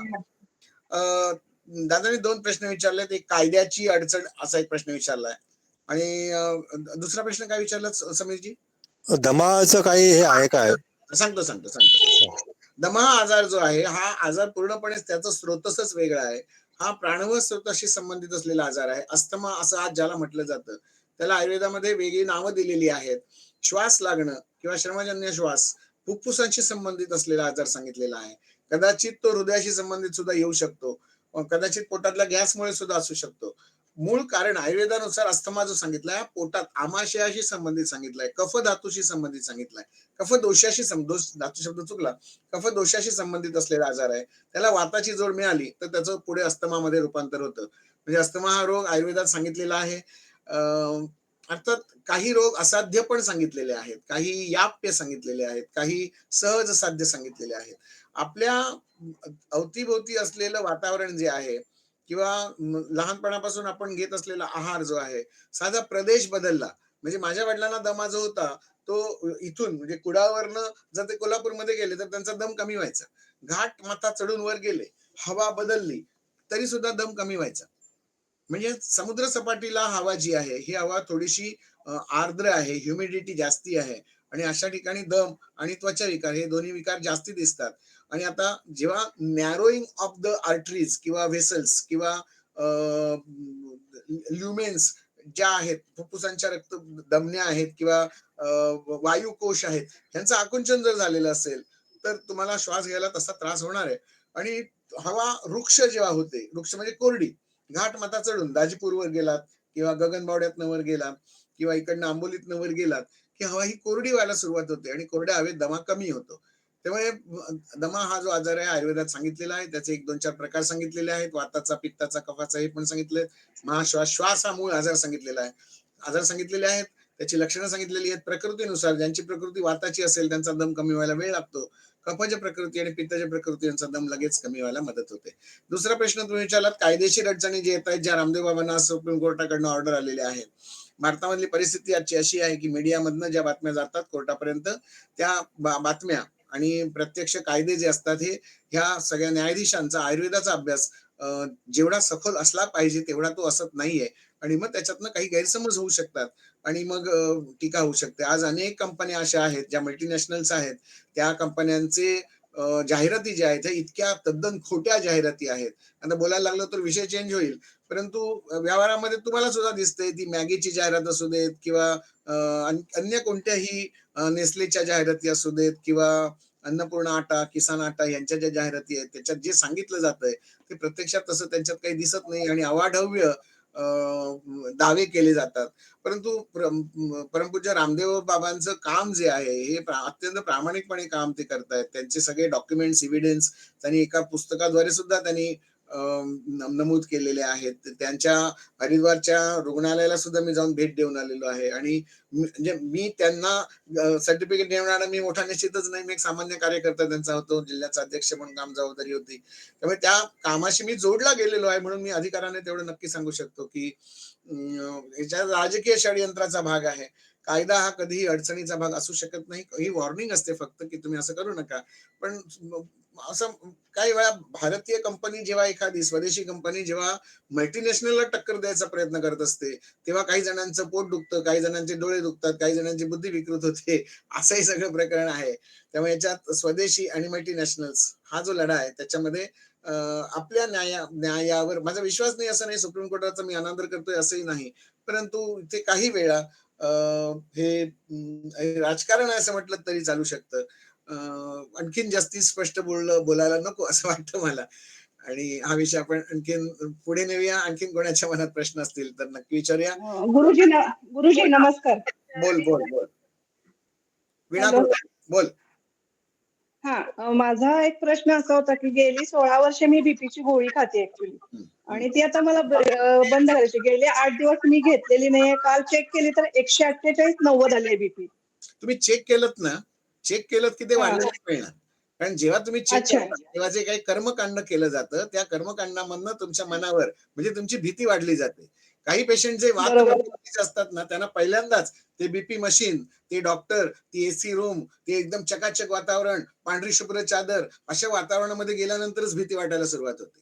म्हणजे तुमच्या स्मशानामध्ये भूतखित कोणी नसतात हे आम्हालाही माहितीये, पण जेव्हा स्मशानाची जी वैराग्य शांतता असते ती बघितल्यानंतर जशी धडधड वाढते तसं काही जणांच्या क्लिनिक मध्ये गेल्यानंतर सुद्धा तो जो माहोल तयार असतो खूप छान असते वातावरण. म्हणजे इथे डरावना कुछ नाही होता, लेकिन मनावर जो दाब असतो ना तो दाब सुद्धा तुमचं प्रेशर वाढवायला मदत करत असतो. आणि तपासलं तुमचं तुम्हाला सुद्धा ते वाढलेलं मिळतं. जे असं वर पेशंट झोपलेला आहे, असा आडवा झोपलेला आहे, त्याला असा कप बांधलेला आहे आणि तो मध्ये उगाच तिकडे बघत राहतो किती वाढलंय. अरे तुला काय कळणार आहे? ते डॉक्टरनी कानात घातलंय त्यांनाच ऐकायला मिळणार आहे आणि त्यांना जे ऐकायला येतंय ते प्रामाणिकपणे जर सांगितलं तरच तुम्हाला ते कळणार आहे 140 आहे की 160 आहे ते. आता मी माझ्या मग त्याला आयुर्वेदिक औषध काय आहे आपल्याकडे? तेच तर मी त्याच व्याख्यानात मी सांगतोय की न तपासता शांत राहणं हेच तर औषध आहे. श्रद्धया हरिसेवनम, नामस्मरण करा, देवळात जा, कुठेतरी शांत बसा आणि तुम्हाला शरीर सांगतंय त्या सिग्नल कडे लक्ष ठेवा. झोपायला सांगतंय शरीर, झोपून राहा ना. हट्टाने तुम्ही त्याच्या विरोधात जाऊन ब्लड प्रेशर नॉर्मल करण्याचा प्रयत्नच करू नका असंच मी तर सांगतोय. माझं शरीर माझ्यासाठी आतून जे काही करतं ते माझ्या चांगल्यासाठी असतं. तुम्ही त्यावेळेला आतमध्ये काही रचना चाललेली आहेत, आतमध्ये काही जे काही खेळ चाललेले आहेत, हे खेळ तुम्हाला बाहेरनं कळत नाहीयेत, ते त्या शरीरासाठी आवश्यक असतात. मला सांगा इतकी कार्डियाक ऍक्टिव्हिटीज पुढे गेलेल्या आहेत मॉडर्न मेडिसिनच्या, मग हार्ट अटॅक येण्याचं प्रमाण वाढायला पाहिजे होतं की कमी व्हायला पाहिजे होतं? हार्ट अटॅक येण्याचं प्रमाण वाढायला पाहिजे होतं की कमी व्हायला पाहिजे होतं? डॉक्टरांची संख्या वाढल्यानंतर, टेक्नॉलॉजीची संख्या वाढल्यानंतर मृत्यूचं प्रमाण वाढायला पाहिजे होतं की कमी व्हायला पाहिजे होतं? मला असं वाटतंय की हे रोग सगळे उलट्या दिशेने वाढतायत, व्यस्त प्रमाणामध्ये ही वाढ आहे. असं जे चाललंय असं माझं अत्यंत प्रामाणिक मत आहे. आणि या सगळ्या मागे ती यंत्र आहेत आणि यंत्रांद्वारे तुमच्या मनात भीती निर्माण केली जाते आणि मग बीपी वाढवल्याचं नाटक केलं जातं. अच्छा.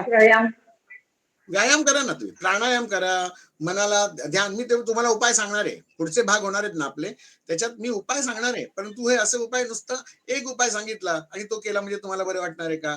नाही बरं वाटणार आहे. कारण इथे व्यक्ती तेवढ्या प्रकृती आहेत.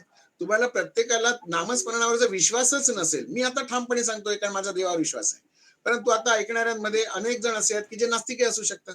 मग त्यांच्यासाठी औषध वेगळं सांगायला लागेल फॉर्म्युला. आयुर्वेदामध्ये, दर्शनशास्त्रामध्ये आम्ही जे देव मानत नाहीत त्यांना सुद्धा ऋषी मानलेलं आहे. काय त्याला पथ्य काय पाळावं लागेल? पथ्य पथ्य मी सांगतोय ना, तेच सांगतोय. पथ्य आधी एक ओके. ठेवायचं की डोकं शांत ठेवायचं पहिल्यांदा.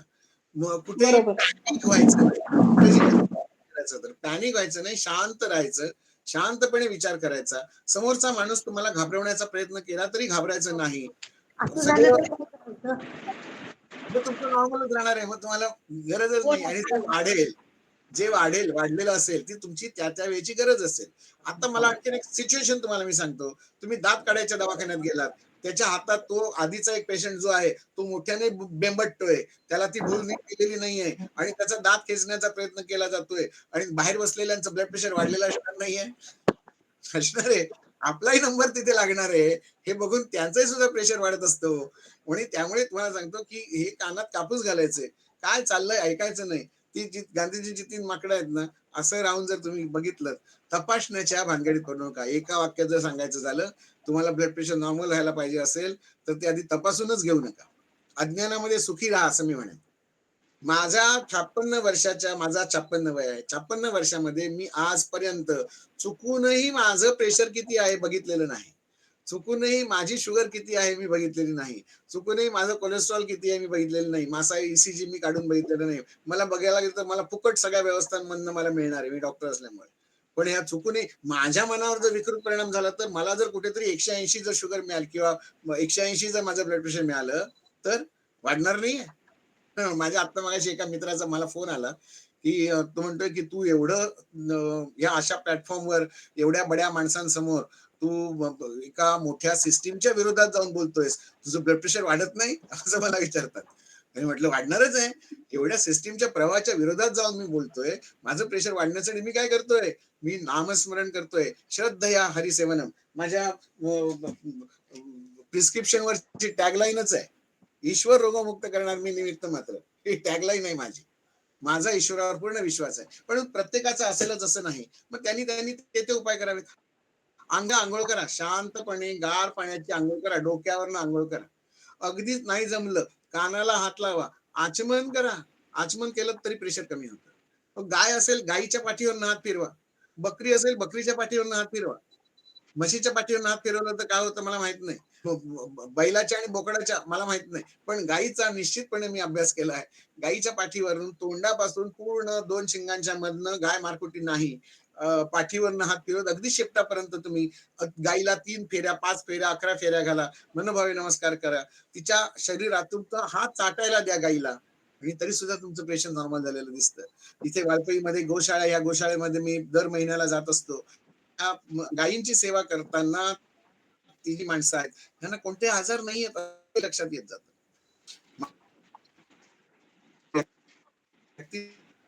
तेवढ्या आपल्याला करायला लागेल. परंतु फार घाबरून जाऊ नका. हा काही फार मोठा गंभीर आजार आहे असं नाही. गोळी बंद केलेलीच आहे तुम्ही 8 दिवस. पुढचे 8 दिवस. मी एका दिवसासाठी गोळी बंद करतोय. ए नावाची एक संस्था आहे. विषय याच्या संबंधात नाही पण त्यांचं टेक्निक आपण इथे वापरू शकतो. अल्कोहोलिक अनालिझम नावाचा एक ग्रुप आहे आणि त्यांच्या दारू सोडवणाऱ्याला ती संस्था असं सांगते, की तुम्ही एका दिवसाचा संकल्प करा. मी आज दारू पिणार नाही. असा एकाच दिवसाचा संकल्प करा. असं वर्षभर करा. मग तुमच्या असं लक्षात येईल, अरे 364 दिवस आपण दारूच प्यायलो नव्हतो. मी आज दारू पिणार नाही असा संकल्प करायचा. मग मी आज बीपीची गोळी घेत नाही. गरज लागली तर उद्या घेईन असा तो मनाला आश्वासन सुद्धा असेल. पण मी आजचा संकल्प आज करा. तुम्हाला खूप फायदा झालेला दिसेल. मी आज गोळी घेणार नाही. शांत राहायचं आणि कोणत्याही तपासणीच्या मागे जायचं नाही.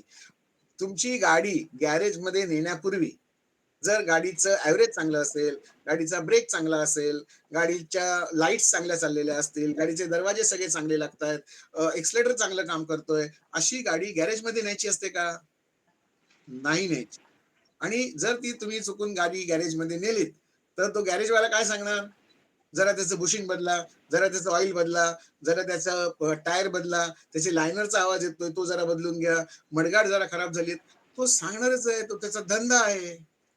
त्यामुळे या शरीराला जर तुम्ही काहीही कारण नसताना जर त्या यांत्रिकाकडे जर नेलं, तर तो गळ्यामध्ये घालून तुम्हाला सांगणारच आहे, की हे सगळं करायला पाहिजे. माझ्या शरीराची तपासणी केली तरी माझं कोलेस्ट्रॉल वाढलेलं मिळू शकतं. मला फॅटी लिव्हर दिसू शकते. मला गर्भाशय दाखवला असता. हे सगळे तुमच्या यंत्रांमध्ये मिळणारे दोष आहेत. प्रत्यक्ष त्याचा तुम्हाला त्रास काही नाही. आणि ज्याचा आपल्याला त्रास नाही त्याच्या शोधामध्ये जाऊ नका. अज्ञानात राहिला तर जास्ती आयुष्य जगाल आणि निरोगी जगाल, असं माझं स्पष्ट मत आहे. मनीषा गुरव.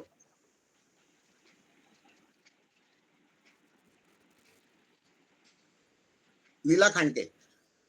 हा हात नमस्कार वर दिसतायत गुरुजी. म्हणून मी प्रश्न विचारतोय. हा मी 6 तारखेच्या वेळेस आपल्या क्लिनिक मध्ये आले होते, त्यावेळेस मला मोतीबिंदूचं ऑपरेशन करायचं म्हणून प्रश्न आपण हार्टची एनओसी घ्यायची होती मला. लीला खांडके. हा लीला खांडके, विचारा प्रश्न. हा अनम्यूट होऊन प्रश्न विचारा. होती गुरुजी.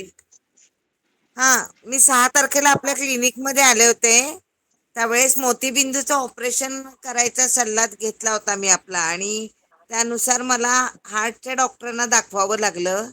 तर काल माझी स्ट्रेस झाली आणि 2D एको पण झाला. तर त्यांचं म्हणणं पडलं की ताबडतोब तुम्ही एन्जिओग्राफी करून घ्या म्हणून, आणि त्याच्याशिवाय मी तुम्हाला थांबा एक मोतीबिंदूचं मिनिट. ऑपरेशन करायला माझं परवानगी नेटवर्क देणार नाही. कनेक्शन थोडस लूज झालेलं वाटतंय. चेक करूया, 2 मिनिटं थांबा. हा नाही येस. ऐकू येत नाहीये का? नाही ऐकू आलं नाही. मला परत प्रश्न विचारा. इकडचं नेटवर्क नेटवर्कचा प्रॉब्लेम. लीला लीला हॅलो. प्रश्न हा, पुन्हा बोल. विचारा.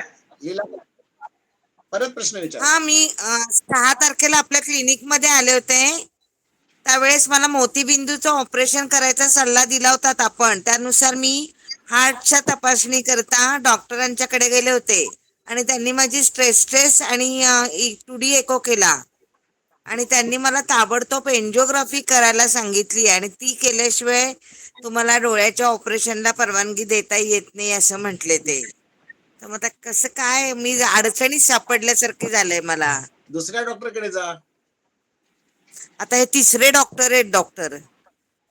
डॉक्टरांकडे जाऊन हा डॉक्टर बदला ना, मग दुसऱ्या डॉक्टर.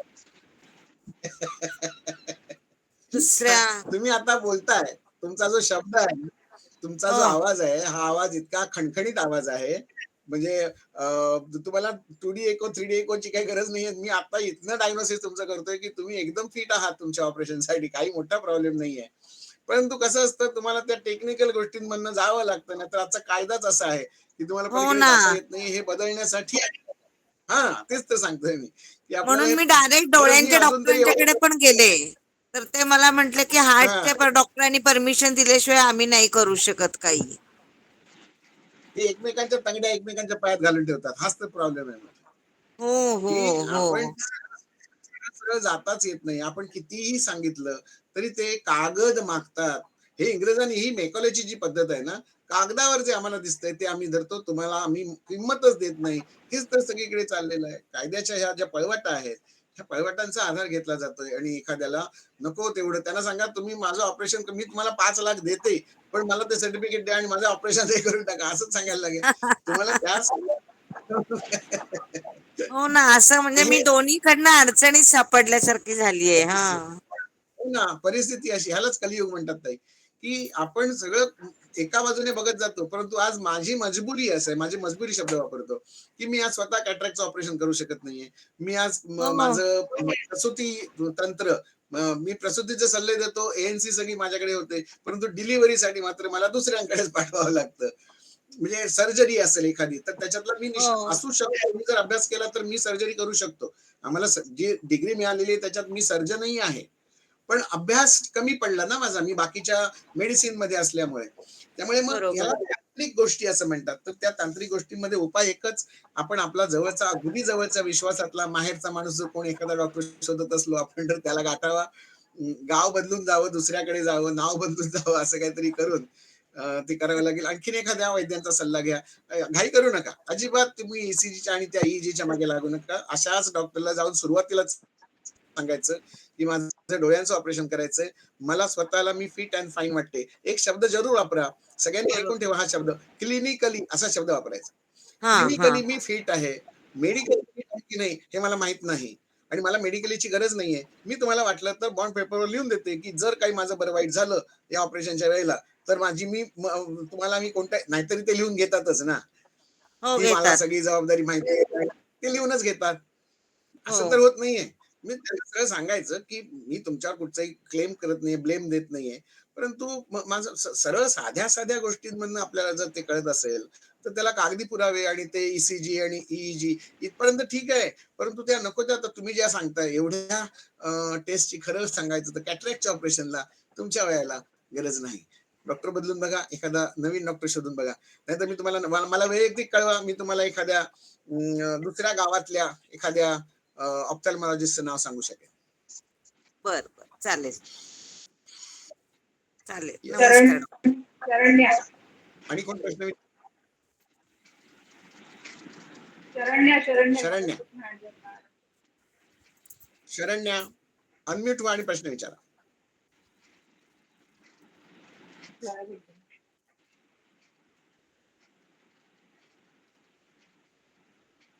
वेदकुल 22.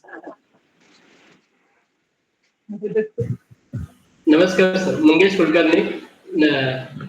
सर मला हे विचारायचं, जेव्हा कोणाची अँजिओप्लास्टी झालेली असते त्यावेळेसही त्याला BP आणि ॲस्पिरिनच्या गोळ्या कंटिन्यूस घ्यायला सांगितलेल्या असतात, कारण स्टेंट टाकले आहेत आणि त्यांनी ब्लॉक होऊ शकतो परत त्यासाठी. तर मग ते कंटिन्यूस किती वर्ष त्यांनी खाल्लं पाहिजे, आवश्यक आहे का, किंवा तेही बंद होऊ शकतात? त्यांना खरं एकच प्रश्न विचारायचा की माझी ही जी काही ऑपरेशन तुम्ही करणार आहात, या ऑपरेशन नंतर मला आयुष्यभर गोळ्या ज्या घ्यायला लागतात त्या घ्यायला लागू नये म्हणून मी ऑपरेशन करून घेतोय. आणि जर नंतर मला जर सगळं स्टेंट बिन घालून घेतो आता तुम्ही म्हणताय म्हणून, पण नंतर जर मला आयुष्यभर गोळ्या खायच्याच असतील तर मी गोळ्याच खात राहतो. मग ऑपरेशनसाठी म्हणजे 5-6 लाख रुपये मी आता कशाला खर्च करू, त्या व्याजावर मी जगू शकेन पुढे. हे असं सांगणार कोणीतरी एक बॅकिंग देणारा एखादा वैद्य जर तिथे असला तर तुमची ही ऑपरेशन आपल्याला टाळता येऊ शकतात. परवाच माझ्याकडे एक मुंबईची पेशंट होती, तिला दुसऱ्या दिवशी ऑपरेशन करायला सांगितलेलं होतं. सुदैवाने आदल्या दिवशी तिने मला फोन लावला आणि मला विचारलं की माझी असं उद्या अँजिओप्लास्टी सांगितलेली आहे, मी काय करू. मी तर एकदम ठणठणीत आहे, मला काहीच त्रास नाहीये. म्हटलं तू मला जर एकदा व्हिडिओ कॉल कर. मी तिच्याशी बघितलं, बोललो. आता जसा त्या ताईंचा आवाज खणखणीत वाटला, लीला ताईंनी बोलत होते त्यांचा, तसंच त्या बाईंचा आवाज एकदम खणखणीत, काही प्रॉब्लेम नव्हता बोलण्यासाठी किंवा श्वास लागतोय, दम लागतोय असंही नव्हतं. छान बोलत होते. म्हटलं डिस्चार्ज घ्या आणि सगळा कारभार संपला असं समजून घरी जा आणि बघा, हॅपी राहा, हॅपी राहा. आणि नंतर 1.5 महिन्याने मला भेटायला आल्या. ते म्हणाल्या बरं झालं तुम्ही सांगितलं, सोडवलं, नाही तर मी तिथेच लटकले असते आणि परत मला 14 गोळ्या सुरू झाल्या असत्या. काही नाही, मला 1.5 महिना झाला, औषधं नाहीये आणि एकदम मस्त, काही मोठा आजार नाही. एखाद्या वेळेला मला कधीतरी धडधडलं म्हणून मी गेले होते, मला माझ्या मुलाने घेऊन गेला. त्या परिस्थितीवर नियंत्रण आणण्यासाठी तुमच्या मनाची स्थिती बदलायची आहे, हे सगळ्यात महत्वाचं आहे. मनाला तुम्ही एका उच्च पातळीला नेऊन ठेवा आणि ते म्हणतात की तुम्हाला शक्य आहे, आम्हाला शक्य नाहीये. शक्य आहे. मी ज्या देवाची प्रार्थना करतो त्या देवाची प्रार्थना करा की तो देव तुम्हाला त्याच पद्धतीमध्ये ट्रीट करणार आहे. देवाकडे भेदभाव नाही. एक श्लोक आहे वाग्भटजींचा, त्याच्यामध्ये औषधं नको असतील तर काय काय करायचं हे त्यांनी सांगितलंय. नित्यम हिताहार विहार सेवी समीक्षकारी विशेषु असक्ता दाता समहा सत्यपरहा क्षमावान आप्तोपसेवीच्या भवती अरोगहा असं वर्णन केलंय. त्याच्यात कुठेही औषध ऑपरेशन सांगितलेलं नाहीये. आता ऑपरेशन आयुर्वेदात सांगितलेलं नाही का? सांगितलेली आहेत. हृदयाची ऑपरेशन सांगितली नाहीत का? सांगितलेली आहेत. ऑपरेशन आयुर्वेदात कोणती सांगितली आहेत या विषयावरचा माझा एक व्हिडिओ आहे दामले वाचेला, बघितलं तरी चालेल. म्हणजे कुठच्या ऑपरेशनच्या गरजा आहेत आपल्या, खरोखरच ऑपरेशन करावी लागेल का, अशा काही अवस्था असतात. त्या अवस्थांचं ज्ञान हे क्लिनिकली चांगलं होत असतं, पॅथॉलॉजिकली नाही. ही यंत्र आता आलीत म्हणून त्या यंत्रांचा वापर केला जातोय. पूर्वी ज्या काळामध्ये BP मशीनच नव्हतं त्या काळात कोणाचं प्रेशर वाढलं नसेल, सोनोग्राफी मशीनच नव्हतं तेव्हा काही अपंग मुलं जन्माला येत नव्हती. आता ते आल्यानंतर अपंग मुलं सुद्धा येतातच आहेत. किंवा आताची जी मुलं येत आहेत ही त्याच्या पुढच्या पिढीची मुलं, काय दैवी बालक आपण आता आजचा शब्द वेगळा वापरला जातो त्यांना, तशी जन्माला येत आहेत. ऑटिझम हा आजार पूर्वी नव्हता, आता वाढला.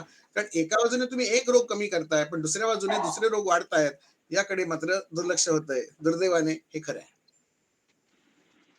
सर गुरुजी, धन्यवाद. गुरुजी, हॅलो, कोण प्रश्न विचारतोय आणखीन? हा मी वीणा कुलकर्णी. अजून एक 2-3 प्रश्न आपल्याला घेता येऊ शकतात. हॅलो गुरुजी, कोणाला आपला अनुभव शेअर करायचा असेल तर, किंवा हॅलो, मला पण प्रश्न विचारायचा आहे. हॅलो आशा गुरुजी. बोलणार तर तुम्ही, तुमचा माईक ऑन होतोय. मनीषा गुरव, अँथॉनेस, श्रद्धा. सर अँथॉनी बोलतोय. हॅलो सर, मला बोला. पण प्रश्न विचारायचा आहे.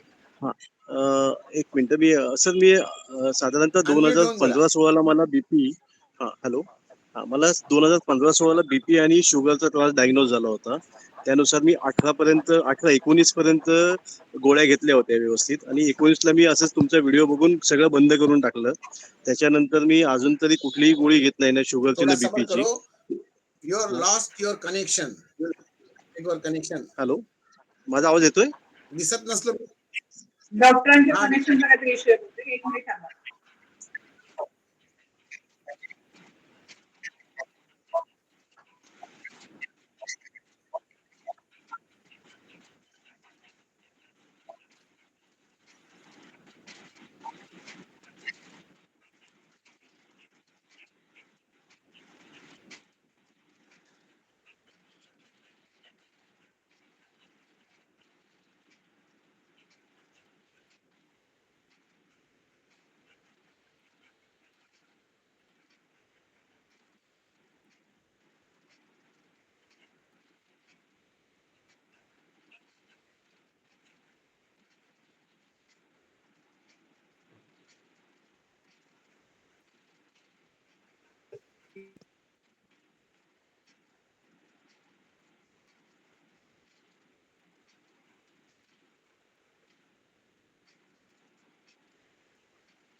तुम्ही गेलात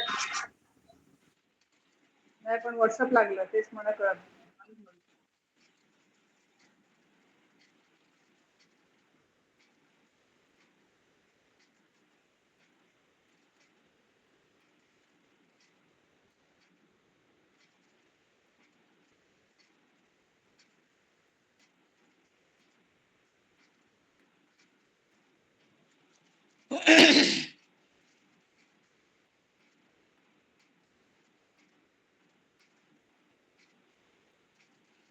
जर होईल करा डॉक्टरांच्या connection चा issue.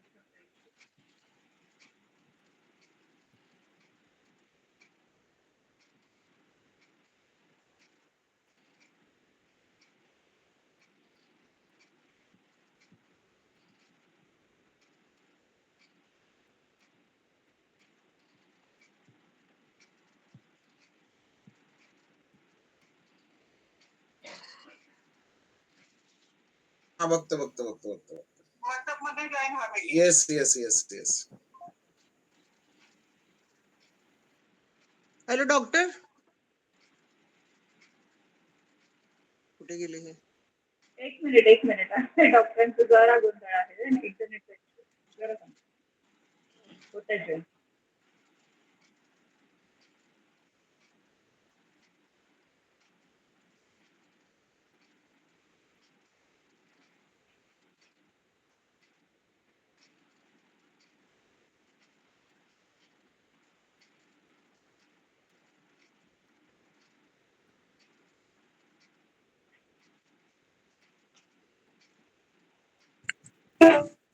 नमस्कार. Hello doctor. हा, बोला. डॉक्टर, मी श्यामा कानडे बोलते पुण्याहून. मला तुम्हाला एक विचारायचं की आजकाल ना गेले 4-5 महिने झाले मला चालताना पडल्यासारखं वाटतं. पाय दुखतात आणि पाय खूप जड होतात आणि पडल्यासारखं वाटतं. मला कोणाचा तरी आधार घेऊन चालावं लागतं. धाप वगैरे फारशी लागत नाही, पण आधार घेऊन चालावं वाटतं. तर मला काय झालंय, मला असं का होतंय?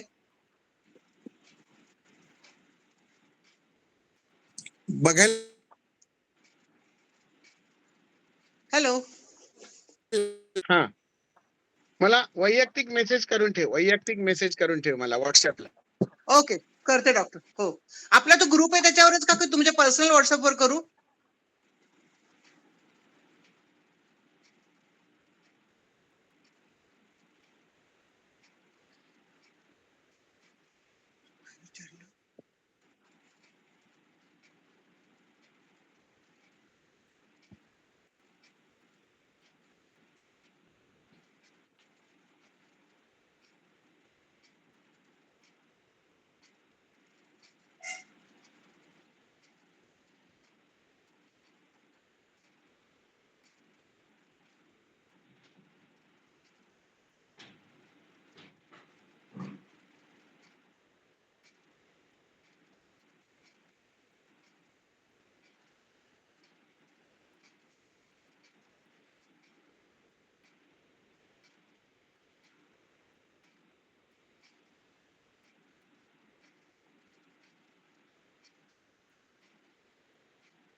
डॉक्टर रेंज कमी असेल तर व्हिडिओ ऑफ करून ऑडिओ ठेवा म्हणजे मग ऐकायला येईल.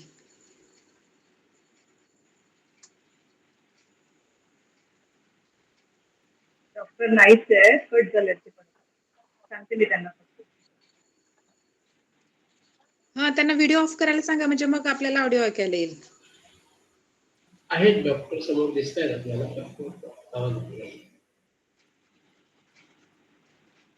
बोला, काही प्रश्न असतील तर विचारा.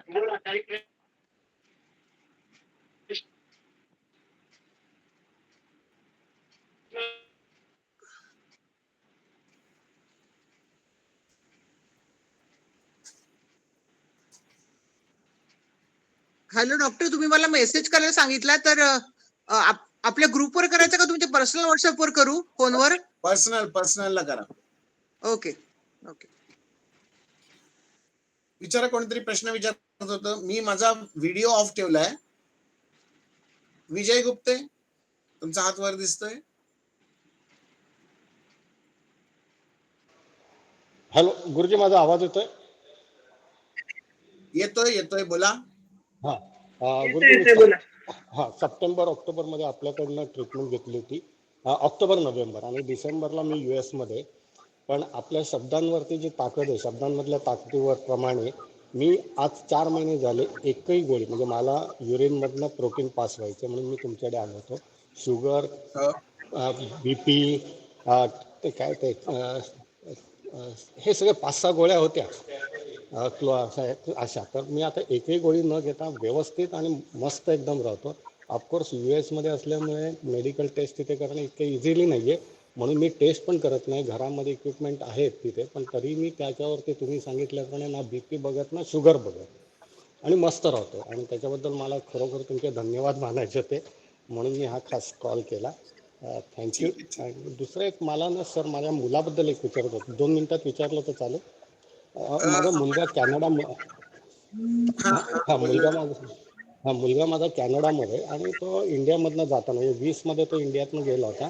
त्याच्यावेळेस त्याच्या काखेमध्ये काहीतरी एक पुळी यायची आणि ती मोठी व्हायची आणि मग त्यातनं ते घाण वगैरे ऑटोमॅटिक ती निघायची, रक्त आणि घाण मूत वगैरे. तर डॉक्टरांनी तिकडच्या दाखवलं होतं त्या काळात. तेव्हा त्यांनी सांगितलं की हे घामामुळे येतं, काहीतरी एखादी नस ती ओपन होत नाही वगैरे वगैरे त्यांनी सांगितलं. आणि आता तो तिकडे, पण त्याला पिरियडिकली कधी कधी 5-6 महिन्यांनी अशी पुळी येते, घाण साचते आणि ती ऑटोमॅटिक सुटते. विजयजी, त्याला मला वैयक्तिक मेसेज करायला सांगा, मी सांगतो. वैयक्तिक प्रॉब्लेम जे आहेत ना ते आपण वैयक्तिक बोलूया, पण इथे कॉमनली बोलूया. चालेल मी त्याशी मला वैयक्तिक thank you doctor. Yes, thank you. Okay, yes. आणि कोणाचा वैयक्तिक प्रश्न नाही, परंतु आता जे सेशन झालं सेशनमध्ये कोणाला काही शंका असेल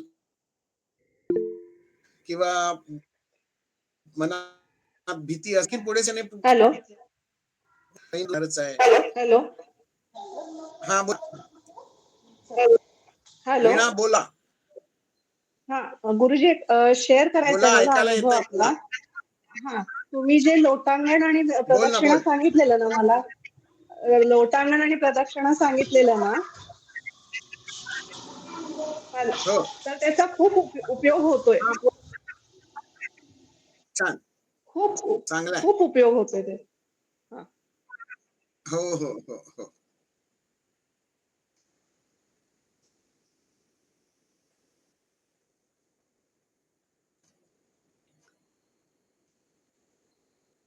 ठीक आहे, ठीक आहे. मला असं वाटतंय की आपण हे सेशन थांबवूया, कारण आता इथे रेंज पण जाते येते. त्यामुळे अनघाताईंना मी विनंती करतो की हे सेशन आपण क्लोज करू इथे. पुढच्या महिन्याच्या दुसऱ्या गुरुवारी आपण पुन्हा सेशनला जॉईन होऊ.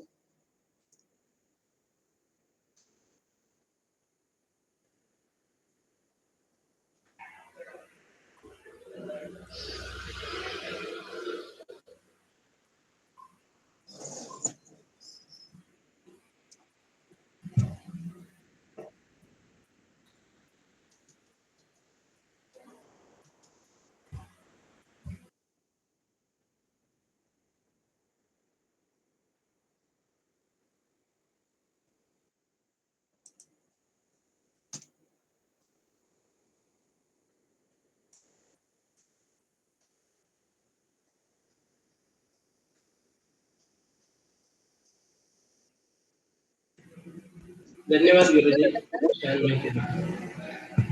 ठीक आहे. रेंज गेली, आपण सेशन थांबवूया इथे. पुढच्या महिन्यात भेटू नक्की नवीन विचारांसह. फुल कॉन्फिडेंटली औषधं बंद करायला हरकत नाहीत. काही त्रास झाला संपर्क करा. त्यावेळेपुरती औषधं ॲलोपॅथीची घ्यावी लागली तरी तुम्ही घेतली तरी चालेल. काही अगदी मोठे अडचण काही येत नाही. अशा वेळेला एखाद दुसऱ्या दिवसाचं औषध ॲलोपॅथीचं घेऊन नुकसान होत नसतं. 5 दिवसांचं 15 दिवसांचं सुद्धा चालतं.